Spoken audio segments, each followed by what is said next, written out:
All right, so officially welcome.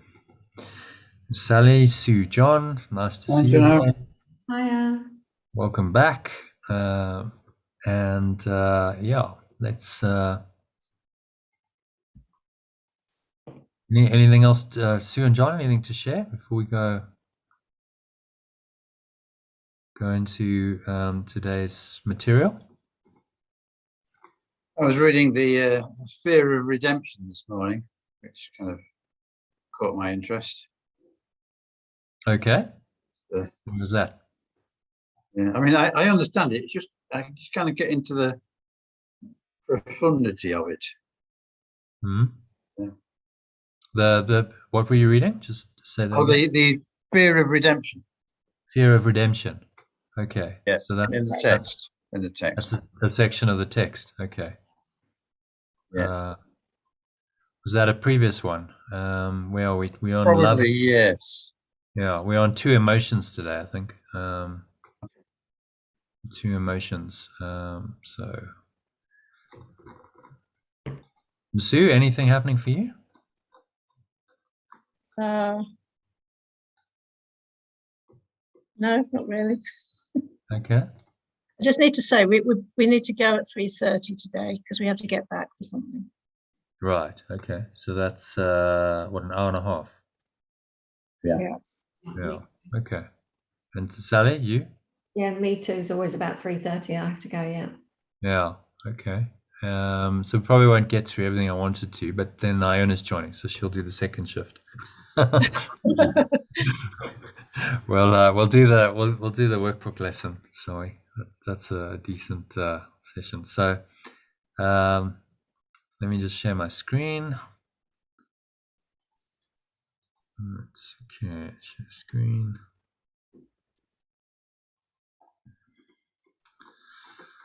Okay, so yeah, so let's just read the quote, and this is a nice lead into the lesson about destiny. So Sally, do you want to read that quote in the first paragraph? It is a mistake to look too far ahead. Only one link of the chain of destiny can be handled at a time. Today's quote by a famous war leader and statesman is a succinct summary of the teachings of Yeshua in A Course in Miracles on how to find your destiny or higher purpose, or in the light of the quote, how to let it find you one moment at a time, which again shows the truth that truth is both universal and timeless. So what's interesting, we were talking before Sue and John came on about connecting the dots. You take a statement from Winston Churchill, he wasn't a spiritual, leader, and you go, well, actually, this is speaking to a spiritual principle that's in this, very profound spiritual teaching in A Course in Miracles, written years later.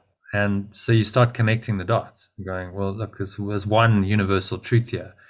And actually, anyone who's got any kind of insight, and Churchill certainly did. I think he was actually he was an alcoholic as well, so he had his stuff, but he was quite spiritual in some ways. He was quite tapped in to some deeper stuff. And then he's referring to it, and you go, well, this is actually what the Course is saying, just slightly different language. One link of the chain of destiny can be handled in time. In other words, be in the now and be guided. Don't go into the future. Be in the now. That's what he's saying.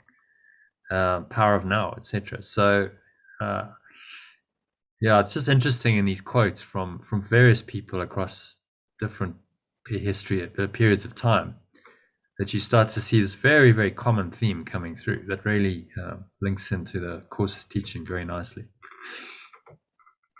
Okay, so this one is for John or Sue. Next paragraph. If you've ever been hiking, you've probably had the experience of looking too far ahead when you're walking and then tripping over something because you weren't focused on the path immediately before you. Have you actually had that experience when you're walking? Yeah, I'm sure I have actually. Yeah. We've all done it, you know. And I was looking ahead and then tripped over a stone or something. Yeah.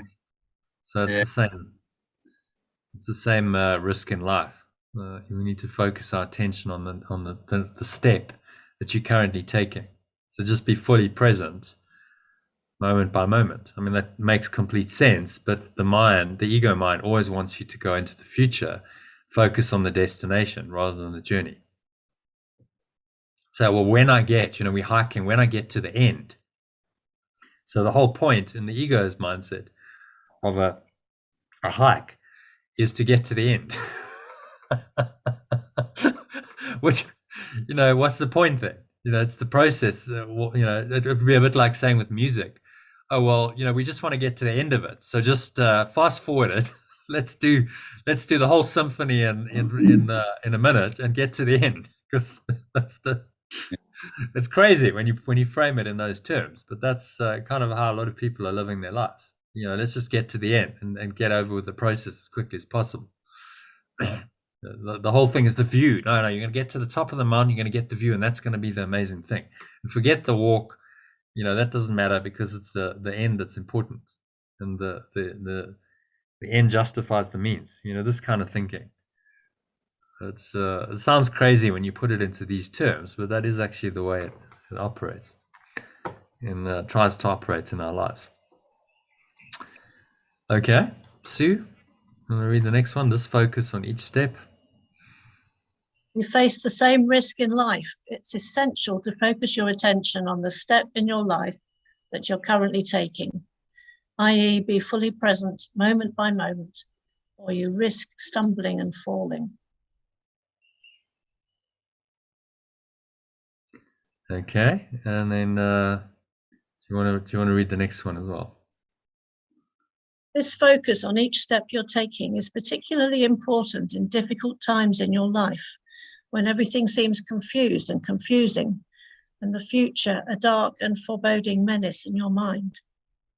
The best way to get through such times is to shine the light of your higher awareness through the dark cloud of fear, by focusing all your attention on the step in your life that you're currently taking. Great. So any thoughts on that?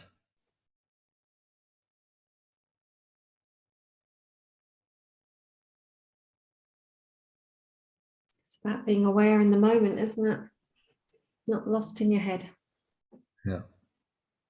It's just attention. Focus your attention right here, right now.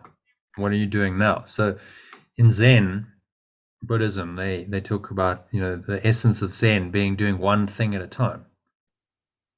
It's one of the kind of key Zen teachings. Do one thing at a time. Focus all your attention on what you're doing right now. Because that then puts you in the present moment. That's a state of flow. If you're completely present, you have to be in flow. You go out of flow when you're thinking about past and future. It takes you out of the moment. The essence of high quality action in anything is being completely in the moment. You look at, and the most obvious thing is sport. We're coming into like Wimbledon season and stuff. Just watch these players. You go, how do they perform at that level? The only way they can do it is by being completely in the moment. And you also notice that if they start to lose that focus, then they go out of the flow, and you can see their performance drop markedly. As soon as you start thinking about score and you notice it markedly when someone's near to winning, right? And it's like 5-4 final set, and now they've got to serve for the match. And you can see, because they're starting to think about the outcome, aren't they?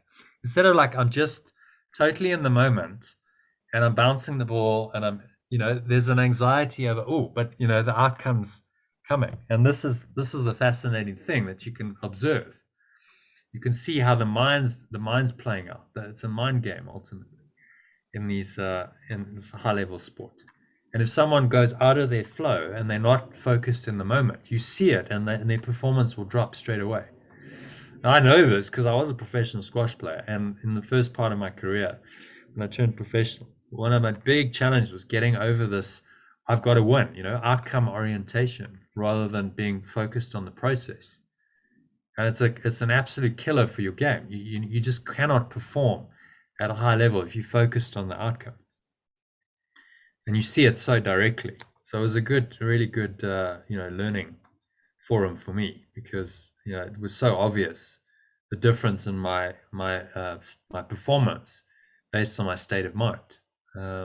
So I learned the hard way, like, okay, well, this is flow and this is not flow. You can very clearly see the difference. If it's just in your daily life, it's more subtle, because you don't necessarily have a direct outcome of like, yeah, well, actually I'm losing the match because I'm not playing very well. But you do see the quality of your action, and your results will suffer if you're not in the moment. And you're just, okay, I'm doing what I'm doing, right now. I'm focused on the process. It doesn't mean you never think about, okay, well, yes, there's some kind of, I just had a business meeting, I mentioned something just before this. Okay, we're thinking about it. We put a date in the diary for a webinar. We're preparing for that. And that's kind of, yeah. But that's what I'd call practical time rather than psychological time. And there's a difference. Psychological time is where you're worrying about the future. Your focus is on the future. You're thinking about it a lot. Usually that entails worry. You're like, oh, is this actually going to work out right? And I'm not actually fully present now. I'm actually thinking about the future, and I'm worrying about that, which stops me from actually acting in flow in the present. There's a big difference between psychological and practical time. Practical time, yes, let's put a date for the webinar because we have to market to it. In practical time, without a date, for a webinar, you can't actually market it because no one knows when it's happening. So you put it in there, you go, right, so we have 6 weeks to prepare for that, and but now let's do it moment by moment. So it's kind of there in the back of your mind, but moment by moment, we're just going to do what we need to do to get there. So then the focus is on the process rather than on the outcome. And that's really the essence of flow. Such a simple principle, but so many people get stuck on outcomes and worrying. If you find yourself worrying about a future outcome, then you've gone out of flow and your mind is now focused on the future. That's how the ego does it, you see. So it's going to get you to focus on it. Either desire, oh, that would be really nice in the future, or worry, fear, oh, that that could go wrong. And then you get taken out of the now, and your mind is then rooted on the timeline. We had a concert on Saturday night, and I was playing one piece. It was a solo, and I kind of partially split a note, and I'm not sure people really noticed it, but I knew I'd done it. Yes. And it totally kind of absorbed me for a second or two, and Yeah. I was beginning to get bothered by it. There was a kind of like a inappropriate hangover happening. Yeah. And that's always conducive to making another mistake. And and I remember just in the moment, right in the instant, thinking, no, just focus on this one. Yes. And actually, I just kind of got back into it, within a bar or two, and then actually I noticed comfort in once I did get back into the now. It was as though that mistake had gone. Yeah. There was a comfort in it, actually. I could feel it coming over me. Yeah. Because now means the past didn't happen. You see how it's tied into the letting go philosophy, letting go teaching. Because it means the past is not present. The past is whatever mistakes I made. Right now, I'm not making those mistakes. I'm fully present. So it brings you into the eternal now, where there's no past or future, and all mistakes are not there. And so there's a correction there, isn't it? So okay, well, mistake, but now 30 seconds later, I'm in the moment. That mistake doesn't matter. It's completely irrelevant, because the only thing that matters is the note I'm playing now. And that's the essence of any great performance. If you're going to really do things well, then this is what it involves. That's interesting, because I've just heard that differently now. I've talked about being present and being in the now for so many years. But when you said when you're completely present, you're in flow, that kind of this little penny dropped. Oh yeah, I hadn't put those phrases together and realized. Yeah. It's the same. It's the same. It's all, it's all different. We have different aspects of one experience, really. But flow, you have to be in the now to be in flow. You can't be in past future. So flow then connects you with the eternal present moment, which connects you with eternity, which then is the way back home to eternity. And as you said, flow, a miracle is really just flow is a modern psychological word for what Yeshua is referring to as miracles. So then the being in the flow takes you back into a knowledge of eternity. Experientially, you're going, yeah, this makes sense. I'm feeling good. The now works. And in fact, only being in the now works. So that takes me, that corrects my mind and takes my mind back to the knowledge of eternity. And that's where my true self comes in. So flow also reveals who you truly are. You are that eternal presence. So it's all completely connected. The Holy Spirit's thought system is complete and whole unto itself, and it all works together beautifully. So you start understanding, and you connect the dots in the same way as the ego's does. It doesn't work beautifully, but it works together in a very dysfunctional manner to enslave your mind. And so you've got these two thought systems that are whole and complete unto themselves, that completely contradict each other. And you have to choose. You can't have both going on in your mind. So that's really key, isn't it? So if we're having an ego thought, even if it's just one ego thought, we're not 100% in the now. So we're not in. You'll notice that the ego's prime strategy is to take you out of the moment. So it's going to try and get you to think about the past or the future and focus on those. And the more attention and energy you focus on those, the less you're in the now, the less in flow you feel, the more the ego likes it. Because in that past future, the resentment and the grievances, that's past orientation, and the guilt come in, and future is all about fear and worry. And these are two primary emotions that the ego feeds off. So it needs past future to keep guilt and fear going. Without past and future, there's no guilt and there's no fear. They're gone. So it all works. You see how it all fits together so beautifully. A holistic thought system that if you take some of it, if you take a little bit of the Holy Spirit system, you have to really take it all ultimately, because it's like, well, it's a system complete unto itself. It's completely another way of thinking and living. And then you have to reject the ego, because the ego totally contradicts it. So you're going to say something? Yes, that you're putting all the bits together for me. It's really helpful. Yeah. All these phrases I've used, yeah. linked it in with the phraseology with the Course in Miracles. Yeah. And it's all there. It's just terminology. I think that's often what happens. People get miracles, and then they read something else like about flow, and they don't connect them and go, actually these we're talking really about the same thing here, just different language.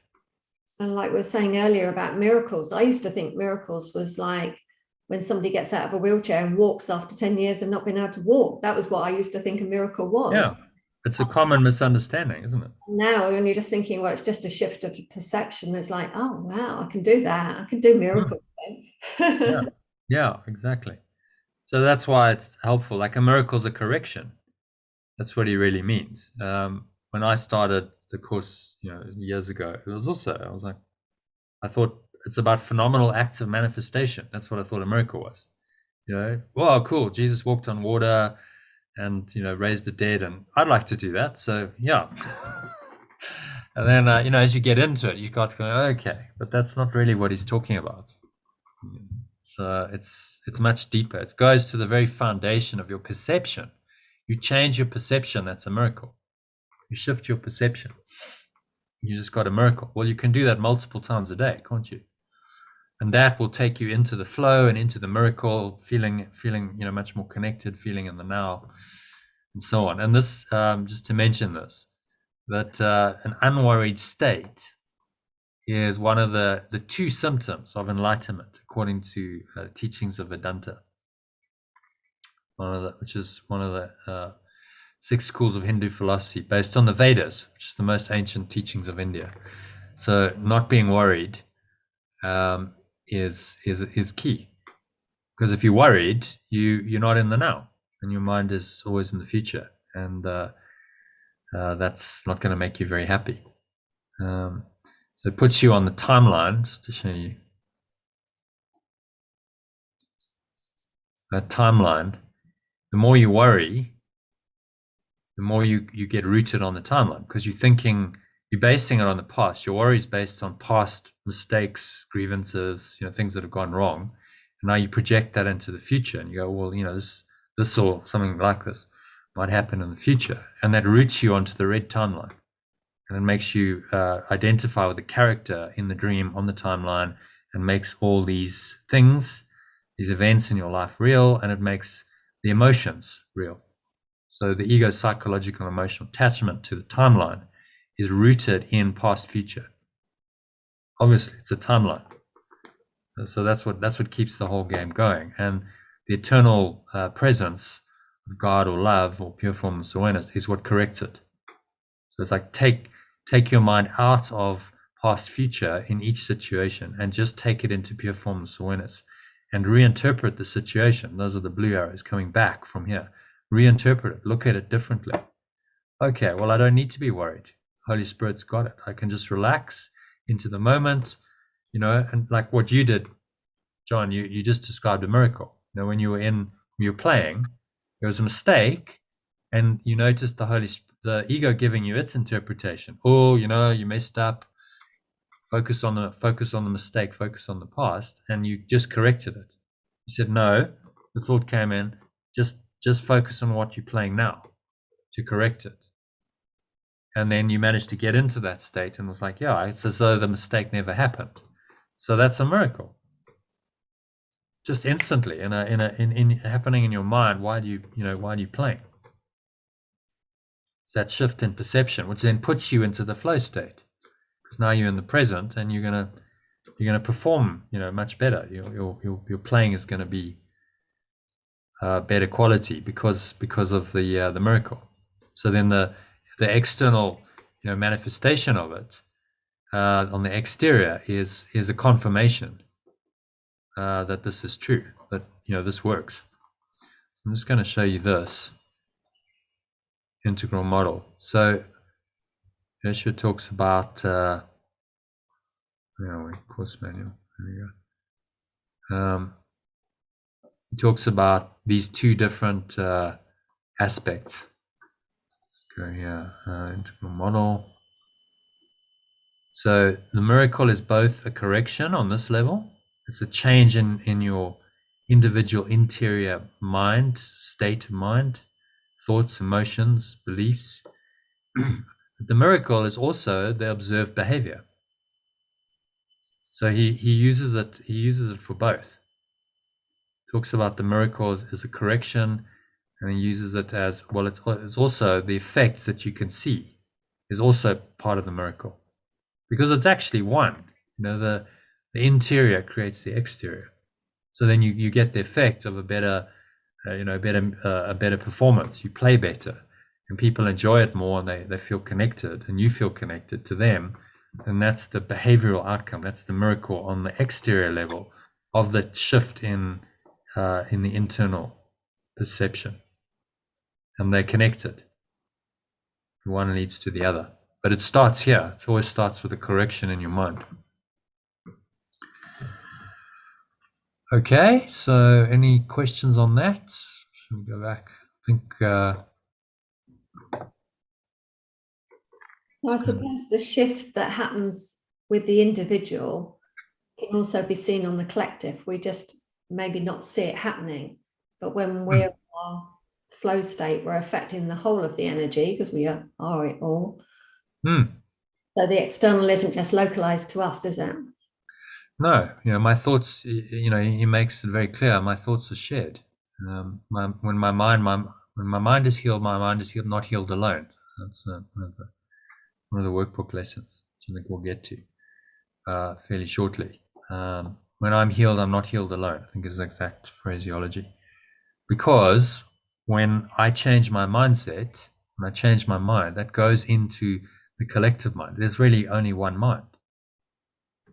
So that then influences the collective mind, which influences the culture, the collective, which can influence the systems and behavior. So really, if you're a so-called manifester in this world, what you do is on this level, you have a very powerful connection to your source. This is the Holy Spirit's way of doing it.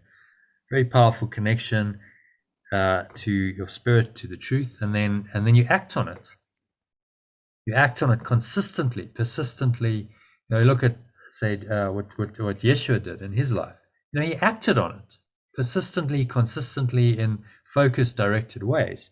He went and he recruited disciples, and he went around teaching, and he performed his miracles, and there was action that backed up the inner state, which is why he had a profound impact on the world. Why he did profoundly change the world. One man's consciousness got put into Western civilization, really, as a kind of foundation for 2,000 years. Quite extraordinary. But it's because he didn't just do it internally. He actually acted on it persistently for 3 years in a very focused, directed way, and that then led to the whole unfolding of the Christian cult, as it was to start with, in the religion, and then his ideas profoundly influenced Western civilization. Because he'd put in place behavior, he was acting consistently based on his intentions, and then he had some systems in place. He had a little 12-man group, and he had followers, and they did talks and so on. So that is why it then came into manifestation on quite a big level. If he just sat on a mountain and kept all of it to himself, none of that would have happened, because he would have only be dealing on the interior. So it's both. While we're here, while we're in the world, the miracle allows us to be in the world but not of the world. So you reinterpret whatever's happening, and you can actually change the world. Although your intention is not to change the world, you change the world because you're so connected to the source, and then it guides you to what you should say and do. And so it's doing it. It's all guided and directed in the flow, and that's how he did it. I don't think he had a grand plan to start with. I think it was like, I'm just going to go moment by moment, and then it unfolded as he went. And I was like, okay, now it's time for the crucifixion. All right, this is what I feel like I've got to do. So he did it. So he was a good example of flow in action, and just how powerful it can be. It really did change the world. Absolutely changed the world. And then he says here, this was in a previous section, function of time. Maybe we just want to read this paragraph. Where is it? I just say that at the weekend I was directed, guided to change a lot of my life and drop off a lot of groups, leave a lot of courses, to relationships, and had a big shift on Saturday, and then it happened again on Sunday, and it feels like a complete turnaround, because it's like so much letting go. I cleared the decks.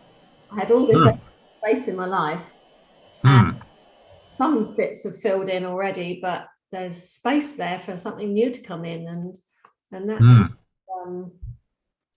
I'm not saying I'm changing the world, but I'm changing my world, and I'm changing other people's world, because I'm changing my position in the world. Yeah, exactly. And that's how it works. We're not all going to be a Yeshua who profoundly changes Western civilization, but you do your bit, and that's all that matters. Because in the end, it comes down to your experience. That's what this all comes down to. It's your experience of life. That's what's actually important. Yeah. So you do your thing, and then by definition, it's going to, because this integral model is true on the level of form. This is how it works. You are going to, your behavior, your intentions, if you act on them, change the behavior. That influences the whole. It has to. You influence it on a mind level, but you also influence it on a behavioral level. And if you do that powerfully and consistently, you put like a system in place that can potentially help a lot of people, change a lot of people's minds, because it's an integral system. It's like intention, individual and collective intention gets manifested in behavior and in systems, and people can see it. Then it's tangible for them. They go, oh, okay, well, this makes sense. This works. I can see that there's this connection, and then they'll buy into it. If it's just interior, there's no observable effect. It's not that helpful for a lot of people because they can't see it and they can't touch it, and it's not tangible. So A Course in Miracles is really an integral model teaching, saying you need to be holistic and integral. Primary focus is on the individual interior. That's where 90% of the course is focused, 95%. But bring your behavior into alignment with it. He does talk about that. Behavior must be in alignment with intentions, and that's really what you're doing. So all of that house cleaning, you've done some quite deep internal work over the last 2.5 weeks, and it's like, okay, well, I feel the call to change the external, don't you? To get it in alignment. Otherwise, there's a mismatch, and I'm not feeling like I'm aligned. And that's really the essence of, integrity is like this way of living. It's like holistic, and it is the internal and the external match up. Individual, interior. Lack of integrity is when we don't match. When there's an intention, and then there's a behavior, and those are out of accord. Or in a culture, the culture and the systems are out of accord. And there's a lack of integrity in the system, and it's not going to work as well. So that's kind of what you're doing. You can only really do it for yourself to start with. You bring yourself into the alignment, then maybe you can bring other people into it, and you become an example of an integrous human being who can live their life in integrity. What I think and what I say and what I do all align. I mean, doesn't that make complete sense? And yet, how many people live that way? Thought, word, and action all in alignment. You don't really see it that often. Certainly don't see it in our leaders. Politicians are the worst at this. They say one thing and they do another all the time, and there's no integrity there. So thanks for sharing that little. And this is what happens, when you do the work. Oh yeah, I was just gonna. So maybe Sally, if you can read this one, I think this will be meaningful for you. This paragraph. This was from yesterday's text reading. The function of time. It is evident that the Holy Spirit's perception of time is the exact opposite of the ego's. The reason is equally clear, for they perceive the goal of time as diametrically opposed. The Holy Spirit interprets time's purpose as rendering the need for time unnecessary. He regards the function of time as temporary, serving only his teaching function, which is temporarily by definition.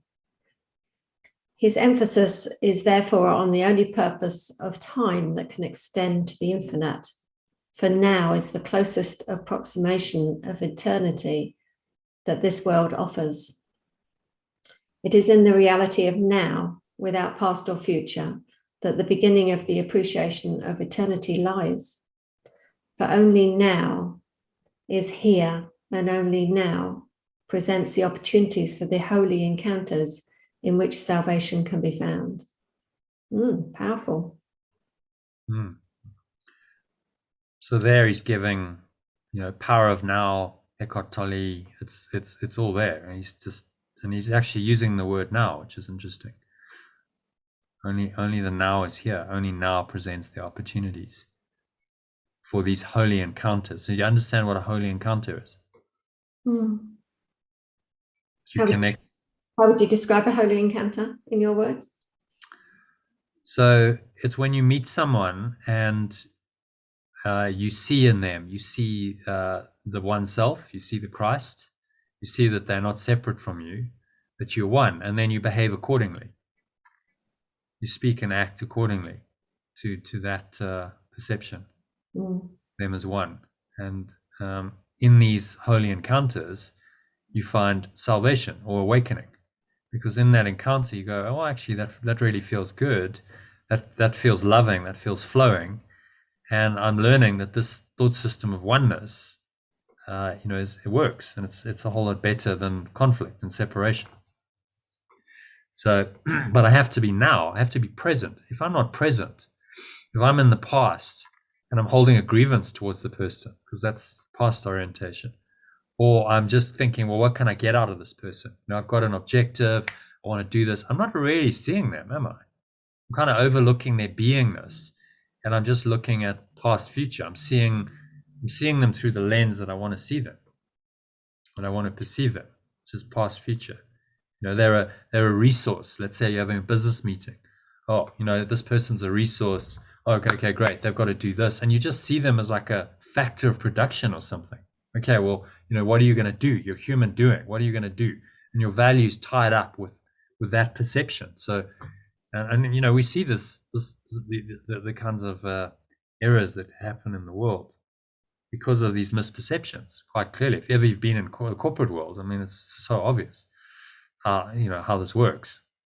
So you don't really see the person and the being. You're just seeing them as past, future. You're a factor of production. What can you achieve? So that's for the ego, that's useful. What can you produce in terms of money? And past, you made a mistake in the past, so now I potentially hold a grievance against you, and I think you can't do it in future, and so on and so on. Whereas if you bring yourself into now, all of that just drops away, and you have to see the person as they are now, just the being, the presence of them now. Forget their past history, forget what they can do in future, and then there's a connection that then is salvation. It's like if you really feel that, then you're like, oh, well, that's love. Oh, I'm feeling that. Wow, that really feels good. And then that encounter has been used for your salvation or awakening. Okay, so happy with that? Any comments or questions on that passage? Good. All right, so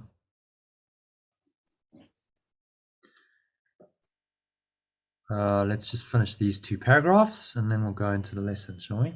In fact, there's a little, I'll take you through this actually as part of our meditation. So, John, do you want to read that paragraph, worry? Therefore, worry is really just another part of the death wish that is the ego, or belief in separation, because worrying continuously keeps your mind bound to time, which always leads to death in the end. By contrast, the Holy Spirit, or remembrance of oneness, which remembers eternity and only operates in the now in this world, helps you to let go of your worries, allowing your natural state of joy to arise spontaneously in your mind and guide your thoughts, words, and actions. Okay, any thoughts on that? Well, that's very much what we've been saying. The Holy Spirit is in the now. Yeah. Yeah. Try and go. You find yourself worrying. Move back into the now. And it's just it's a correction. So you just notice a thought, like I just had a thought about something and it was like, oh, you instantly think about that. It takes you out of the now. There's a feeling of some dis-ease, and that can flash through your mind. And then you can either dwell on that or you can go, oh, okay, just drop that. Don't dwell on that thought. Just let it go and just focus on right here, right now. What's happening right here, right now. And then there's immediately a sense of oh, okay, yeah, just settle into that. That's fine. It's all okay. And it's just a moment by moment awareness of how you're thinking and feeling.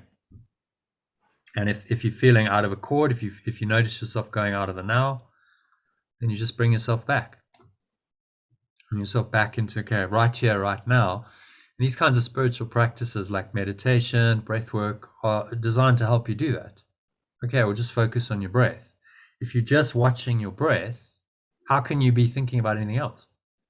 It's just moment by moment, focusing on watching the breathing. I can't be thinking about anything else if I'm just doing that.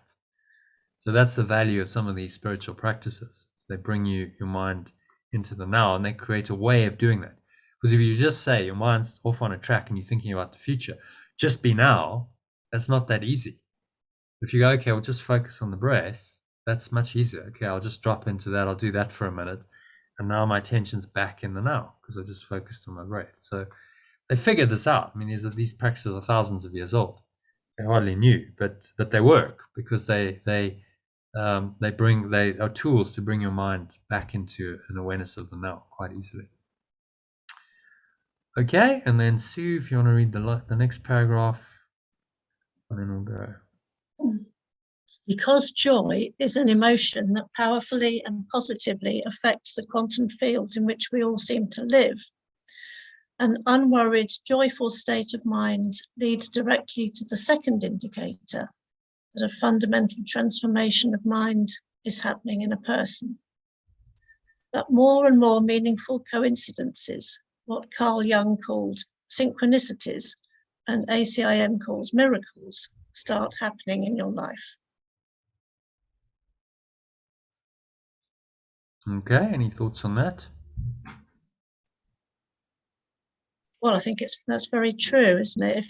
If you're present, I think you can't help but be joyful. And that's when flow and synchronicities and miracles happen. And these are the second indicators.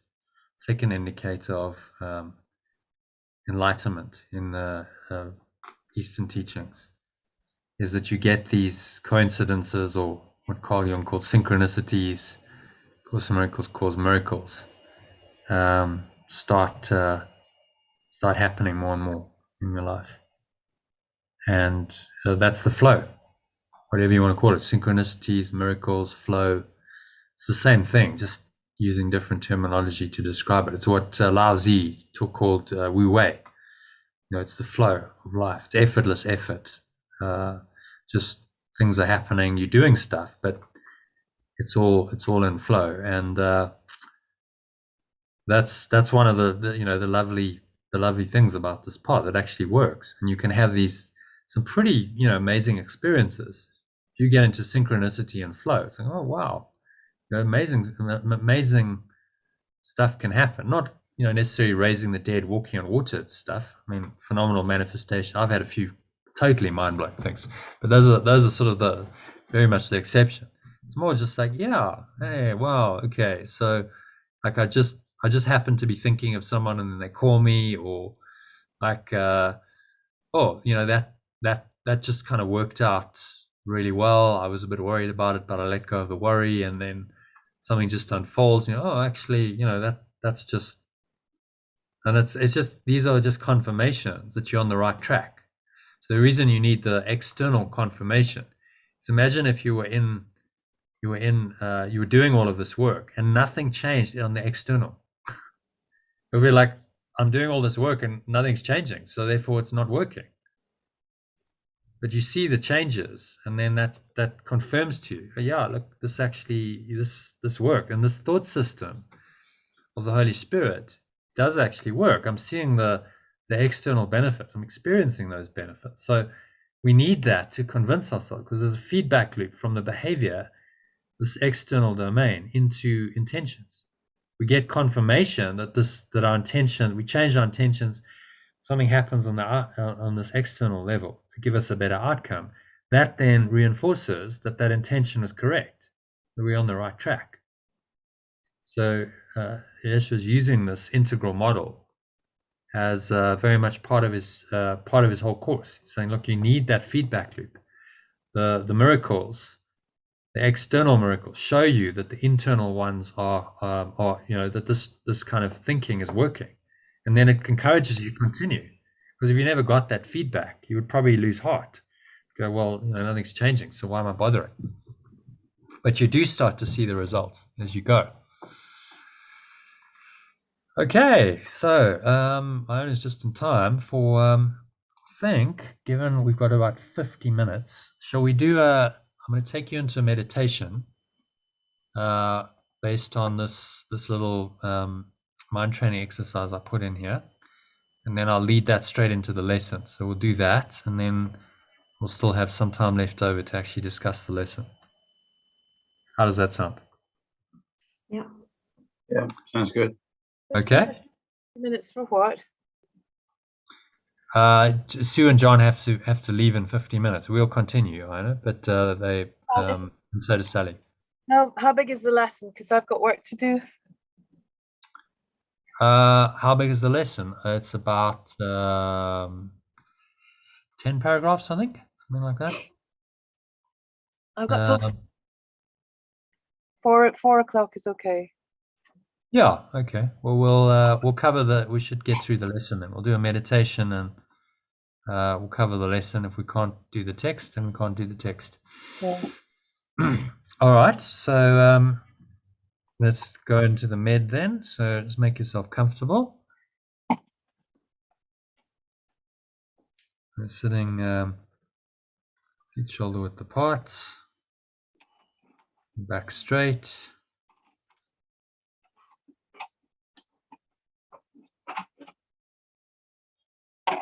Your hands in your lap. Just going to put you on mute, Diana. Yeah, there we go. And so as usual, start off with a nice deep breath in through the nose. Just breathing in. Noticing how the stomach rises and the chest rises.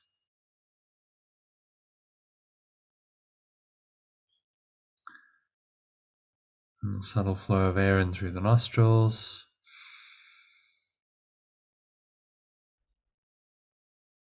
Clenching the sphincter muscle so you lock the energy in. Drawing the energy up the spine into your heart center. Just put one hand on your heart. Connecting with your heart space.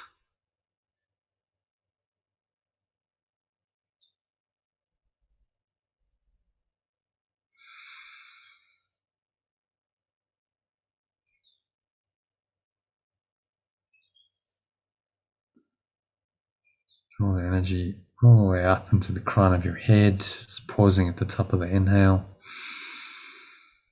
Smile.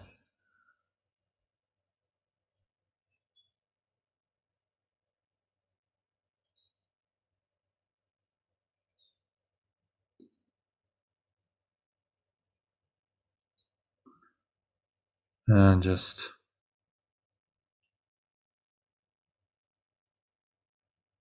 scan your mind.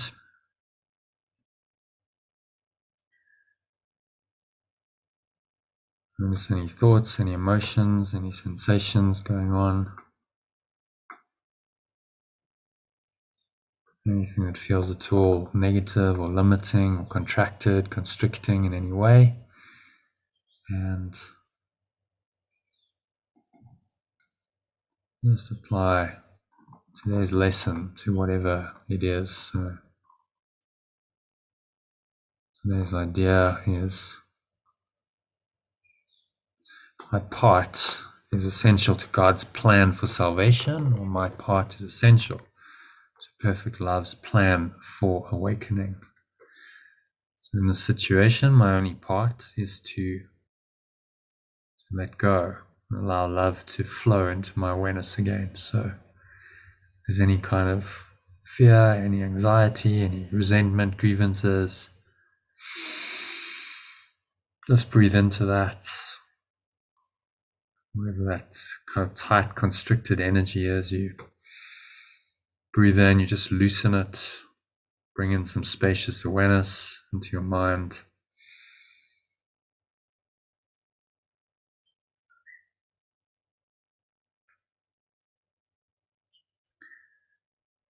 And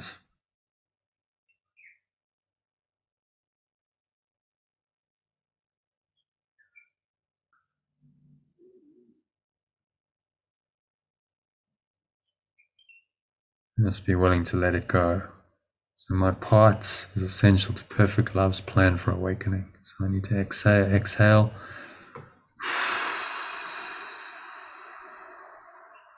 And just release. Have a sense of letting go of all of that energy. Any stuckness, tightness, tension. Blowing it all away. The breeze of your breath into the nothingness that it really is.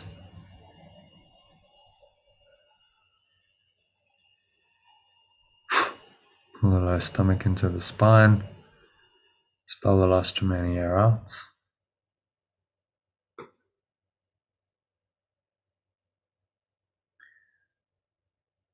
And just rest. In peace and the stillness.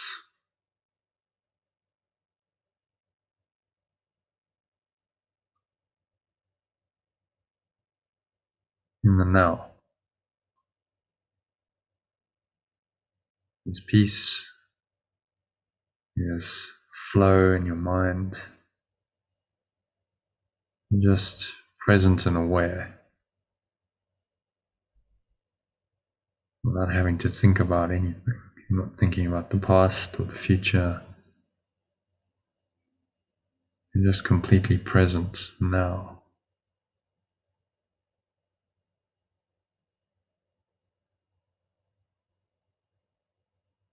So right now you're fulfilling your part in God's plan for salvation. Perfect love's plan for awakening.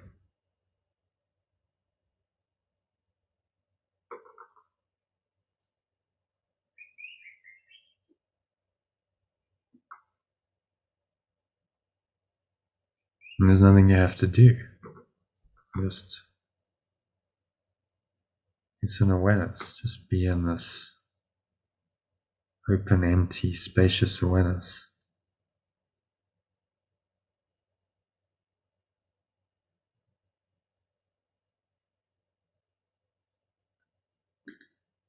Only now, you don't need to be thinking about the past. What happened even a few seconds ago is irrelevant.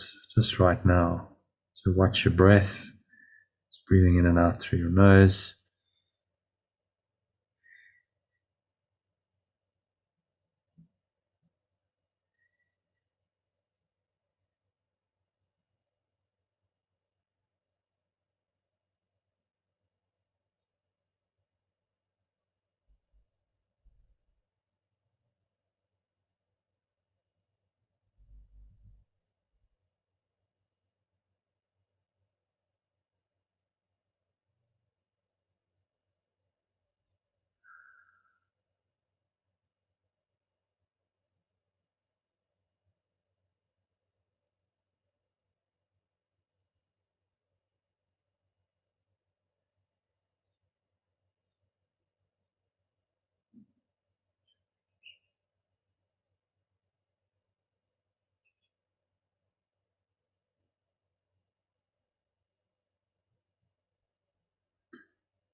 Just follow the breath. Notice the stomach rising, the chest rising, subtle flow of air in through the nostrils.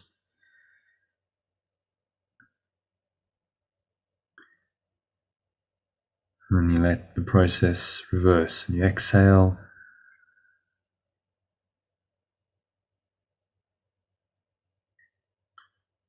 Notice the air flowing out of the nostrils, chest and stomach suck back in.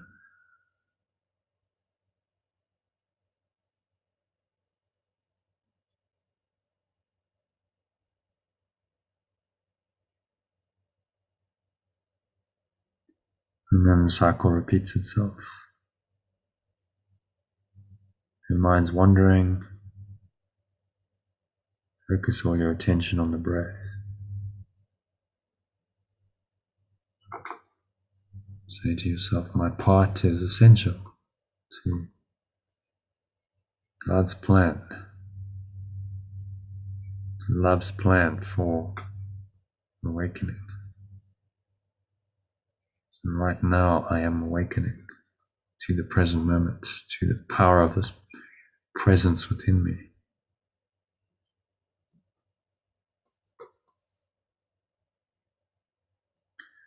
And realize that your only part in this plan is to be happy. Only this is asked of you or anyone who wants to take his or her place among God's messengers.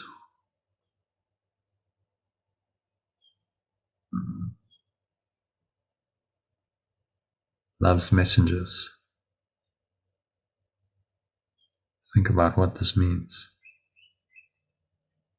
You have indeed been wrong in your belief that sacrifice is asked. You only receive according to perfect love's plan. You never lose or sacrifice or die.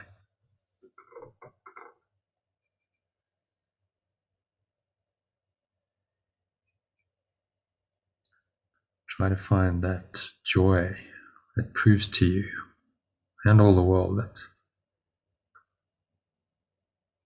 perfect love's awareness for you is perfect happiness. It is your function that you find it here, that you find it now, not sometime in the future or the past. It's only now. For this you came. Let this one be the day that you succeed. Look deep within you, undismayed by all the little thoughts and foolish goals you pass as you ascend to meet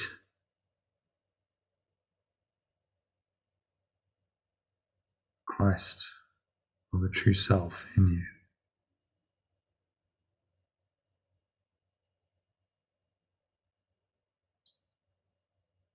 Sinking inwards to that deep state of mind.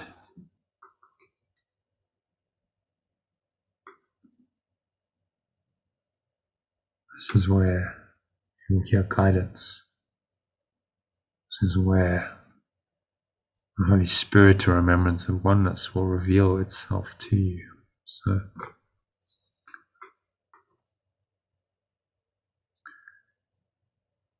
going to guide you through the little mind training exercise that I recommend that you do in today's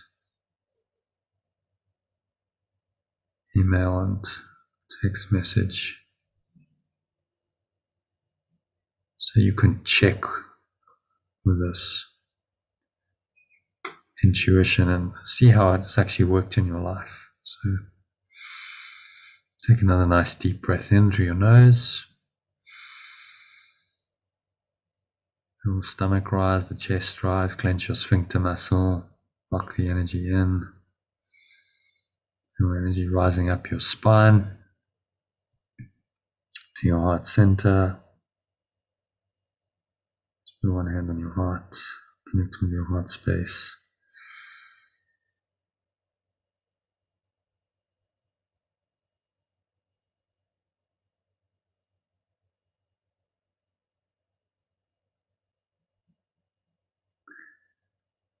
Bring the energy up the spine, pause.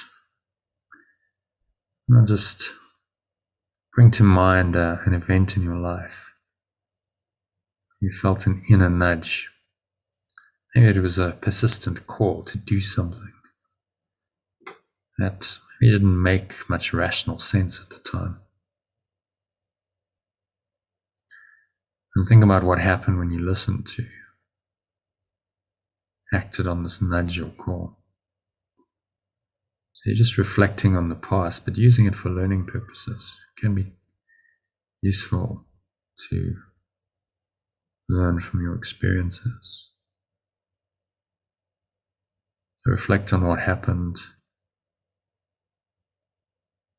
and you'll probably find that the situation worked out quite well for you in a way that you couldn't necessarily have planned or predicted. When you listen to this nudge, many instances in my life where I've listened to a nudge and it's completely changed my life radically. I wouldn't be doing what I'm doing today if I hadn't listened to the nudge. So this is one of the hallmarks of a genuine miracle. It happens without your conscious intention or planning, when you just choose to listen to your intuition.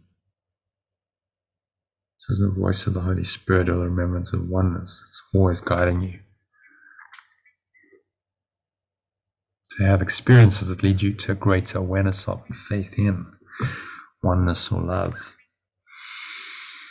So just breathe the feeling of it in, that feeling that you had when you listened to the nudge and you got a miracle.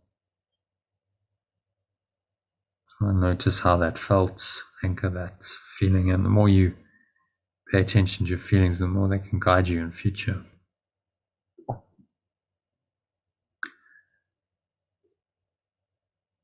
So now I want you to exhale, just release that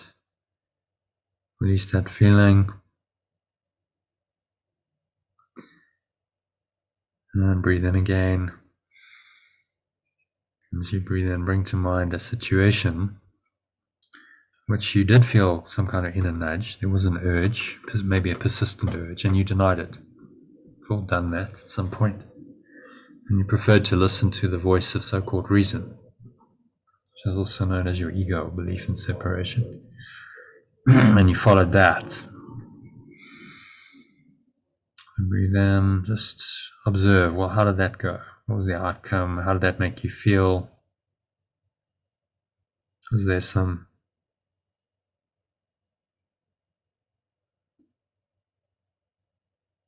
dis-ease?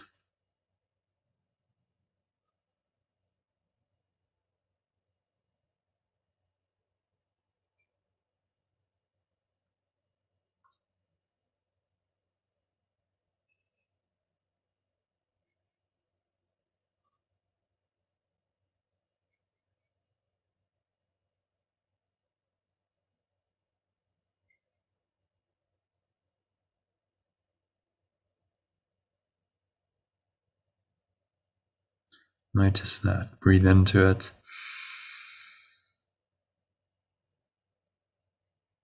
And just feel it dissipate. Dis-ease.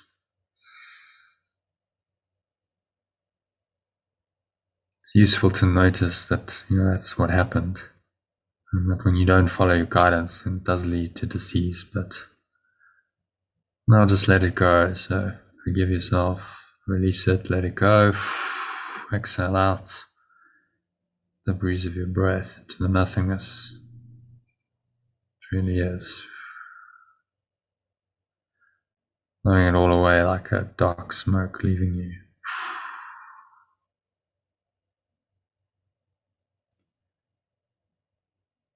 Going, gone to the nothingness that it really is. So you don't want to do this. You don't want to block the flow. You don't want to deny your intuition. You want to listen in future.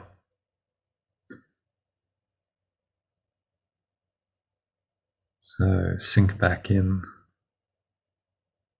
to this deep state, connected awareness, fully in the moment, in the present moment. Nowhere else to go, nothing else to do, nothing else to think about.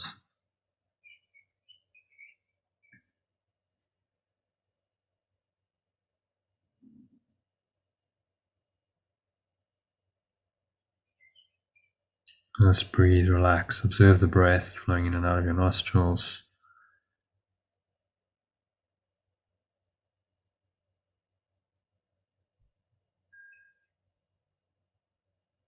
Remind yourself that that part is essential to love's plan for awakening, and that's happening right now.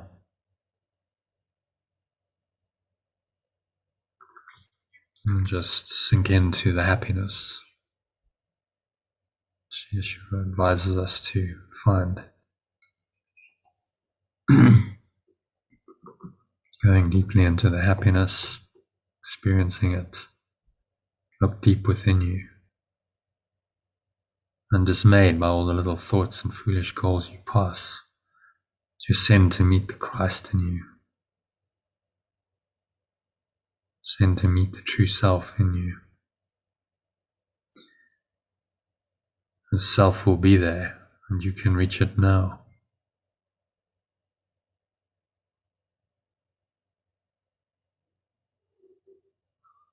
What could you rather look upon in place of your true self that waits for you to become aware of it?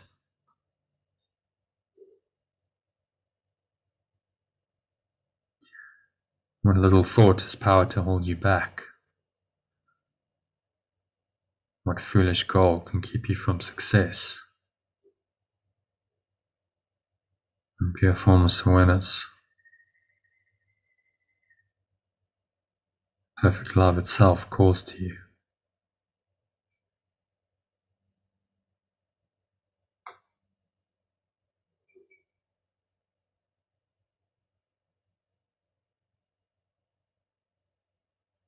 So answer that call. Just go within. It will be there. You are essential to its plan.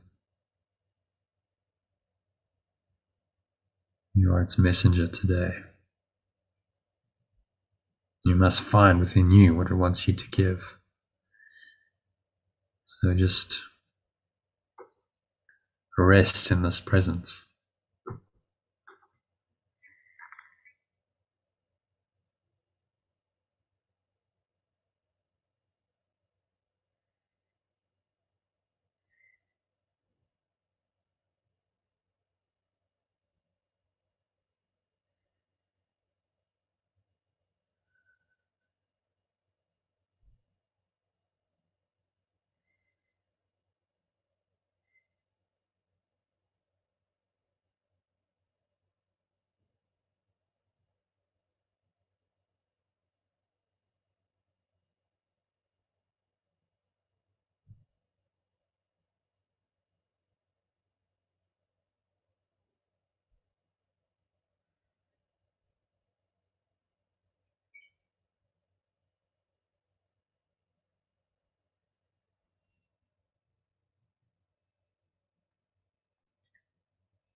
Nowhere else to go.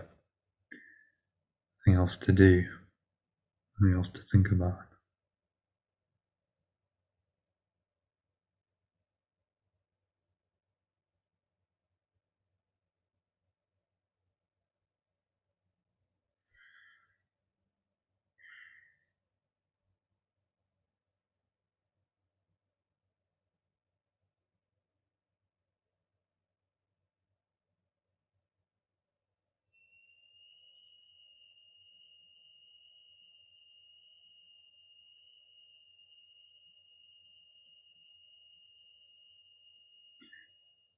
Just be in the moment.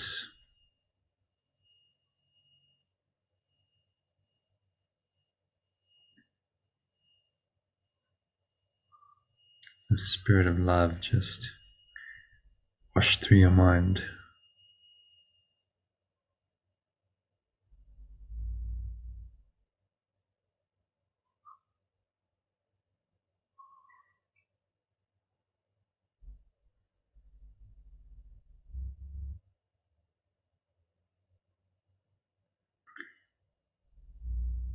Sinking into this deep, connected present state. This is where salvation or awakening lies. So give yourself fully over to this experience for the next couple of minutes of deep silence.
So just gently coming out, deep state.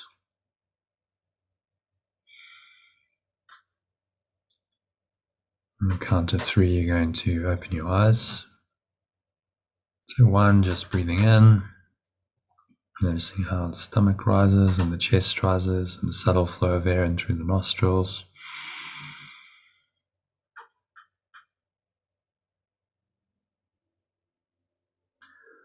Just pausing at the top of the inhale.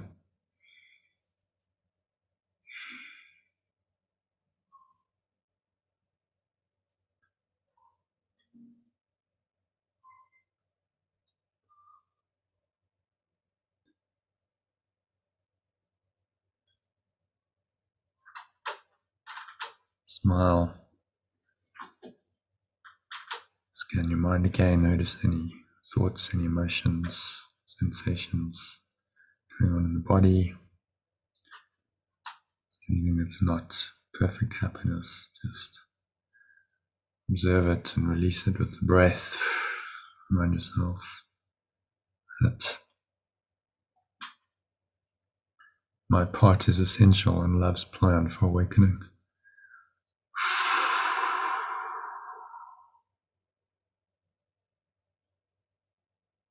So just release it, blow it all away.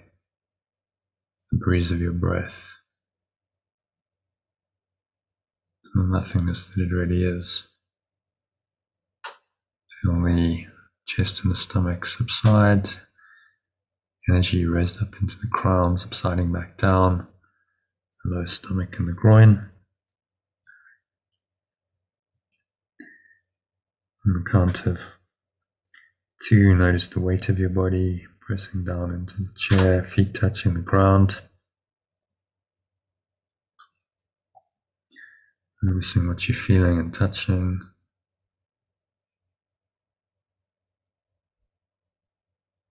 Hands, maybe there's a subtle flow of air on your skin. Notice that. Breathing in, notice any smell in your nose. And there's a taste in your mouth. Notice what you're hearing. Surrounding environment. Just noticing all these things from this very still, calm, and surrendered state of mind.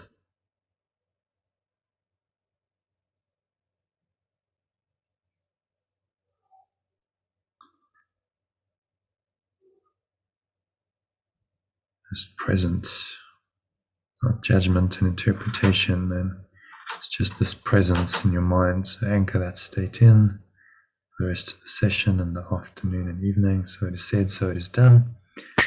On the count of 3, open your eyes. Just take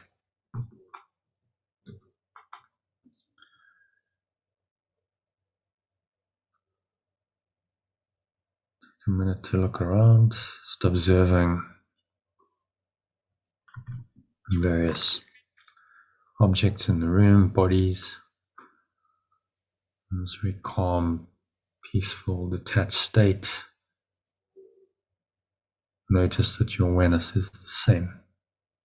Doesn't matter what you're looking at. You can look at whatever object. The underlying awareness doesn't change. And so you're training your mind that that awareness is the truth. And nothing else is true. This is awakening. This is salvation. This is the presence, your true awareness that Yeshua is constantly directing us to.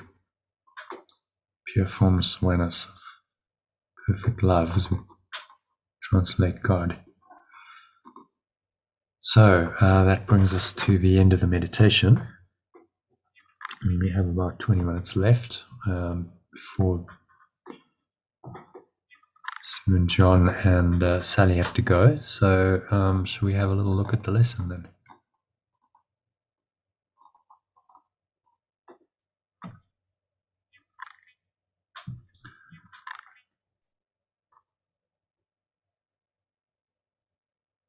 Okay, so this one is my part is essential to God's plan for salvation. So, who would like to start? Sue, do you want to kick it off and read the key idea, paragraph 1, and then the translation? My part is God's plan for salvation.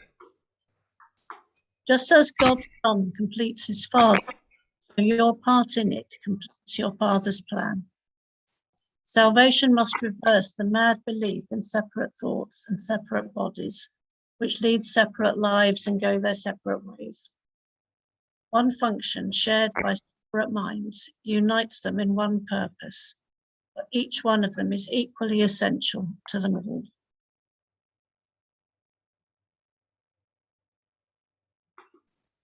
Okay. So, do you want to read the alternative?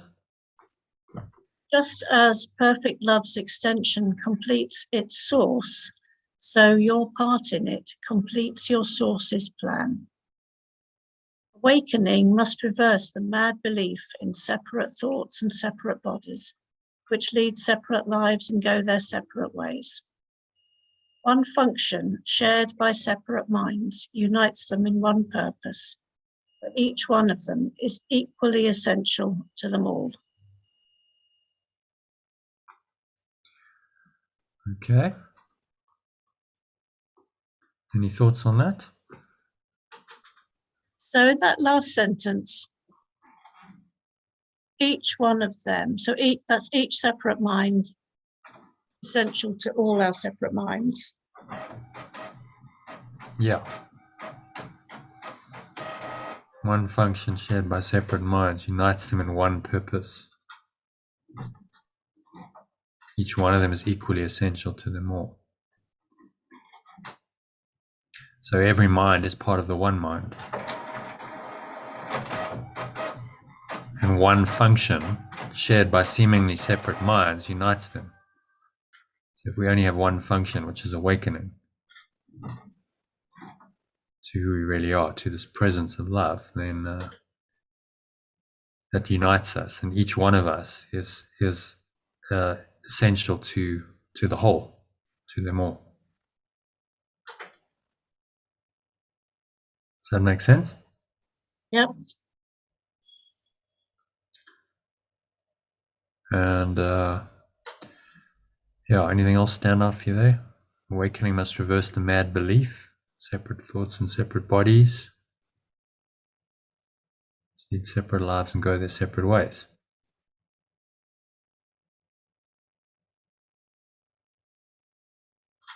Yeah, so when we awaken and realize that we're all one,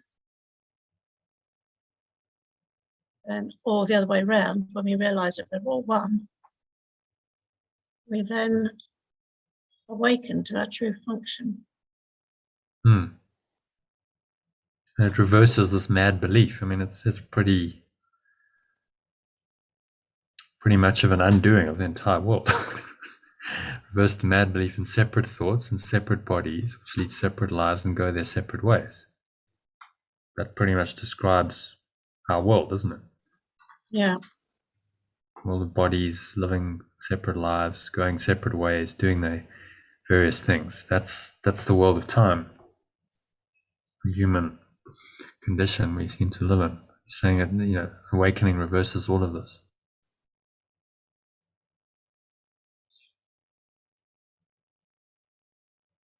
And then the first sentence.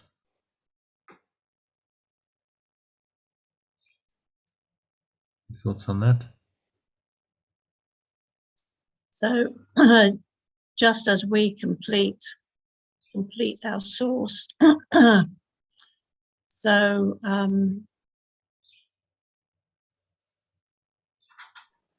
we have to be part of the plan. If we are the extension of source, then we must be part of its plan, which is for the awakening of the mind back to oneness, bringing the seemingly fragmented mind back to perfect oneness. and you just playing your part because you seem to be a fragmented mind. So it's, okay, well, play your part and correct it. And that's simply a matter of your belief. You know, what do you believe? Do you believe you're separate? Do you believe you're one?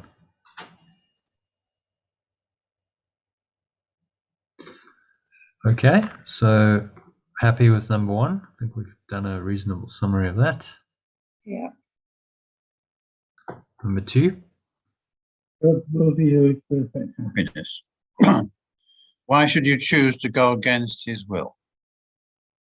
The part that he has saved for you to take in working out his plan is given you that you might be restored to what he wills. This part is as essential to his plan as to your happiness. Your joy must be complete to let his plan be understood by those to whom he sends you. They will see their function in your shining face and hear God calling to them in your happy life. Or, perfect love's awareness for you is perfect happiness. Why should you choose to go against its awareness? The part that it has awakened for you to take in working out its plan is given to you so that your awareness might be restored to what it is aware of. This part is as essential to its plan as to your happiness. Your joy must be complete to let its plan be understood by those to whom it sends you. They will see their function in your shining face and hear pure formless awareness of perfect love calling to them in your happy life. Okay, Very so any nice. thoughts on that? Very nice. It's saying perfect, Source's will for us is perfect happiness. Why should we go against that? The part that is connected to Source, part that is awakened, will guide us back. And we have an essential role in this, in the plan. Because when our joy is complete, we bring joy to those around us, and they will see what the effect is in our shining face, hear the call for the call of love in our happy laugh. So it's saying how, why would we want anything else? When we unite with Source, we stimulate connection in others and extend love to them. And he's again confirming, happiness is your function. All I'm asking you to do is be happy. It's not that big an ask. If you think about it, it's like, do you want to be just be happy? That's your function. That's your whole purpose here, and just share that with others. Kind of strange that we have to intend for happiness. I've just seen a error. I'm going to fix that. So I replaced saved with awakened. So the translation was the part that he has saved for you to take in working out his plan. The part that it has saved for you. It is reserved for you. How about that? I think awakened doesn't work there. Happy with that? Part it has reserved for you to take in working out its plan. Given to you so that your awareness might be restored to what it is aware of. And then so I've translated what he wills is what it is aware of. I think that's quite nice. You like that? So instead of God wills, it's like what this presence is aware of. So your awareness is restored to what it is aware of. Kind of, it's actually saying the same thing, but I think it's more direct and practical. What do you think, Sally? I don't know, it's confusing me. Okay, so read this this sentence, the part that is reserved for you to take in working out its plan. Read the original part that he has saved for you to take in working out his plan. It's just number 3. The part that he has saved for you to take in working out his plan is given you that you might be restored to what he wills. Okay, and then read, that's the translation. The part that it has reserved for you to take in working out its plan is given to you so that your awareness might be restored to what it is aware of. Yeah, okay. Yeah. That kind of makes sense. So instead of God wills, Yeah. which sort of implies that there's some kind of, Again, it's language, that there's some kind of intention, or, okay, so now I'm, how we think of will in our mind, our egoic mind. Okay, well, I will do something. I'm going to set an intention. It's, this is going to happen. But it's not really that. It's simply what your awareness is restored to what this awareness is aware of. And it's only aware of happiness and love and peace. And so that's actually what's happening. So instead of God wills, it's restored to what he wills, to what it is aware of. So there isn't a verb for awaring. I tried for what it is awaring. It doesn't really, there isn't such a word in English, but to restore to what it is aware of, I think brings it back quite nicely to, yes, my awareness must be the same as the awareness of this presence of love. When my awareness is that awareness, then there's a unity. Then I'm not separated anymore, I'm one. So that's really what the translation is designed to help you to see. Does that make sense? Yeah, the resistance to happiness is fascinating. What was going through my head is how when somebody's happy, someone else doesn't like it. And they go, oh, it's right for you. But they don't celebrate your happiness. Oh, yeah. That does happen. So sometimes when I'm really happy, I kind of learn not to share it because people will go, it will shine on them that they're not happy. Yeah. That's why I was like not wholly concentrating on the sentence. I was thinking, yeah, so why don't we want to be happy then? Why do we resent somebody else being happy because they've chosen to be separate? But yeah. Well, the ego can't stand happiness. That's why. If you're identified with a separate self, happiness is the enemy. It sounds bizarre when you say it like that, but that is the truth. Yeah, so if you're happy, and if it's oneness, isn't it? So one is happy, we're all happy. It's infectious happiness. Yeah, that makes more sense, doesn't it? But a separate self cannot abide in happiness. There's no existence there. So a separate self needs drama. It needs unhappiness in order to exist. So that's why the ego can't stand happiness. People say they want happiness. Oh no, I just want to be happy. Really? Okay, so you're willing to drop your separate self then, your separate identity to be happy. Oh, no, I don't know about that.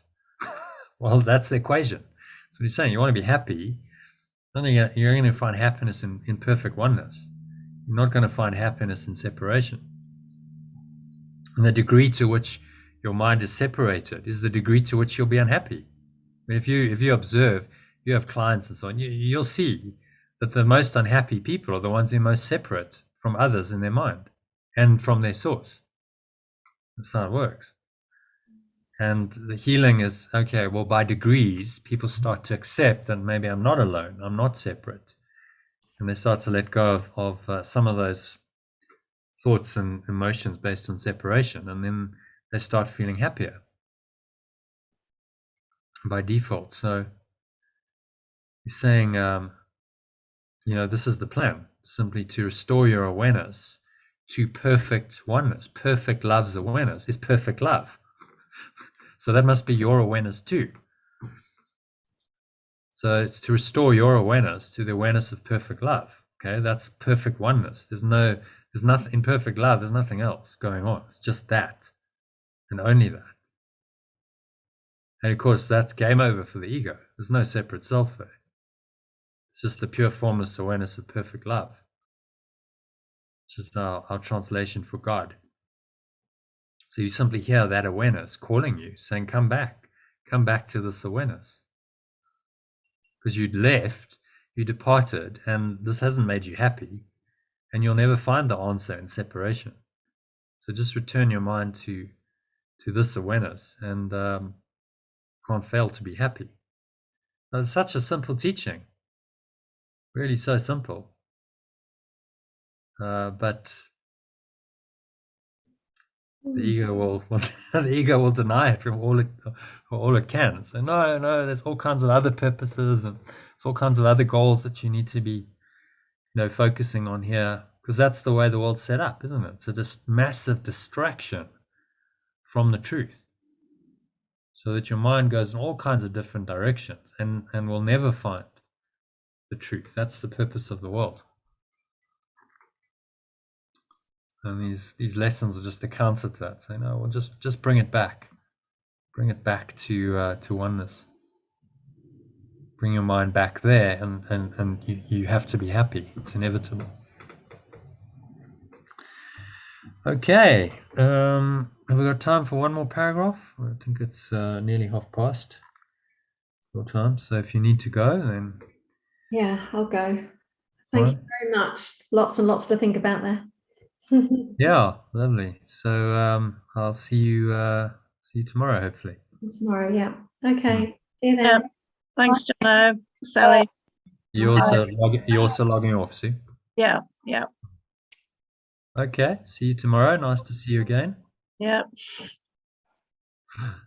Join us a few times this week if you can. And hope to see you in the UK soon. Yeah. Definitely. Good. All right. See you soon. Okay. Bye. Bye for now. Iona, are you staying with us? Can you stay for another half an hour? I can stay for half an hour, yeah. Okay. So you want to read number 3? You are indeed essential to God's plan. Without your joy, his joy is incomplete. Without your smile, the world cannot be saved. While you are sad, the light that God himself appointed as the means to save the world is dim and lusterless, and no one laughs because all laughter can but echo yours. Alternatively, you are indeed essential to perfect love's plan. Without your joy, its joy is incomplete. Without your smile, the world cannot be awakened.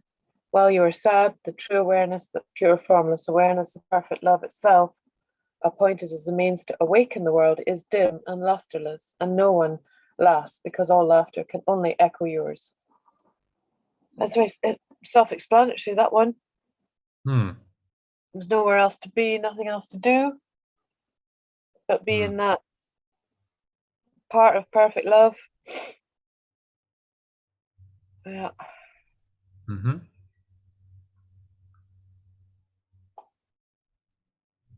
Yeah, and so your state of mind then affects the world. People say, well, I want world peace. We'll start off with your own inner peace, because that's the only place you can start, really. It's the paradox of the angry pacifist. Yeah. I'm really upset that there's so much war in the world. Yeah. But we have to start with ourselves. Yeah. Be the peace. Be the peace. Live the Be peace. the change. Speak it. Learn it and share it. Yeah. Okay. Okay. Happy to move on. You are indeed essential to God's plan. Just as your light increases every light that shines in heaven, so your joy on earth calls to all minds to let their sorrows go and take their place beside you in God's plan. God's messengers are joyous, and their joy heals sorrow and despair. They are the proof that God wills perfect happiness for all who will accept their Father's gifts as theirs. Alternatively, you are indeed essential to perfect love's plan. Just as your true awareness increases every mind's awareness of the state of pure formless awareness, so your joy on earth calls to all minds to let their sorrows go and take their place beside you in perfect love's plan. Perfect love's messengers are joyous, and their joy heals sorrow and despair. They are the proof that pure formless awareness of perfect love is aware of perfect happiness for all who accept this awareness gift as theirs. Yep. It's Okay. there if we choose to accept, but the first step is always ours. We are that light, that way shower, that light in the world. If we let our own sorrows go and remember that we are essential to, we are love's perfect plan, or perfect love's plan. And then we become the messengers of it. Yeah. And joy heals sorrow and despair. To heal sorrow and despair in the world, but first of all, heal it in yourself. And let go and let go of your own feelings of separateness, despair, pain, guilt, sorrow. Yeah, it's perfect for me. No, I can tell you got some. Did you have an ego storm this morning? Yeah, I know that the astrology bit isn't supposed to impact this work, but I do, when there's a total lunar eclipse and storms are around, I do feel affected, and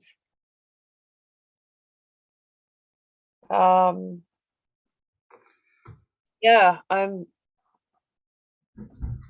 for what it's worth, born under Cancer, rising sign Cancer, moon in Cancer, sun in Cancer, and moon in Pisces, which my understanding is very emotionally driven. And so I've been given some harsh lessons by neighbors and dear ones, and it's a bit fucking hard sometimes, is all. So it's a good lesson. I think other people seem to have a more of a skin than I do in this world. And I don't want to fucking be here when it's like this. I just think, fuck it, I've worked so hard. And then it always circles round again. More lessons, let go, let go, let go.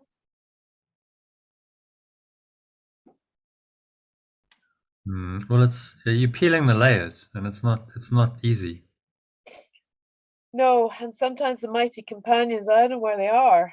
I don't know where they are. Well, they're right here, right now. Well, yes, and as soon as I said that, and I mean, the lesson is reflecting it back to me. My belief in separation, I'm on my own. I'm doing this alone. I am specially sensitive. So you're a basket case, so you're going to feel everything more than everybody else does. So you're really screwed, aren't you? Is the ego idea, and yet all weekend working with kind of healing people, giving away our work for free, teaching people art, teaching people about ego and letting go and blocks and all the rest of it, and being so fucking sorry about the language, YouTube, but being incredibly supportive to everybody. And then you come home and it's just like,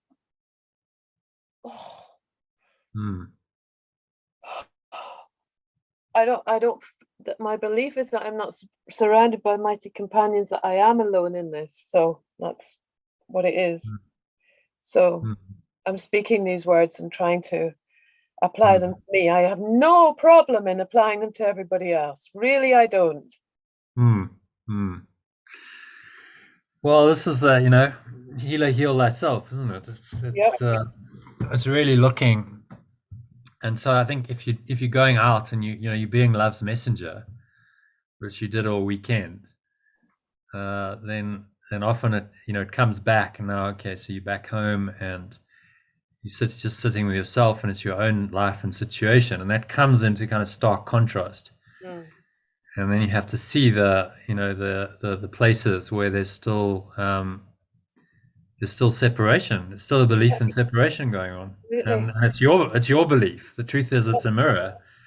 Although people reflect it back to you, this is what makes this journey hard, because it seems to be out there. It's like, oh, there's people doing it to you, and they're the problem. But actually, it's just a reflection of your own belief in separation that's hanging in there for dear life. I mean, it's feeling really threatened by all of this, and so then it's got to try and maintain itself. And of course, emotional drama is the way it does it.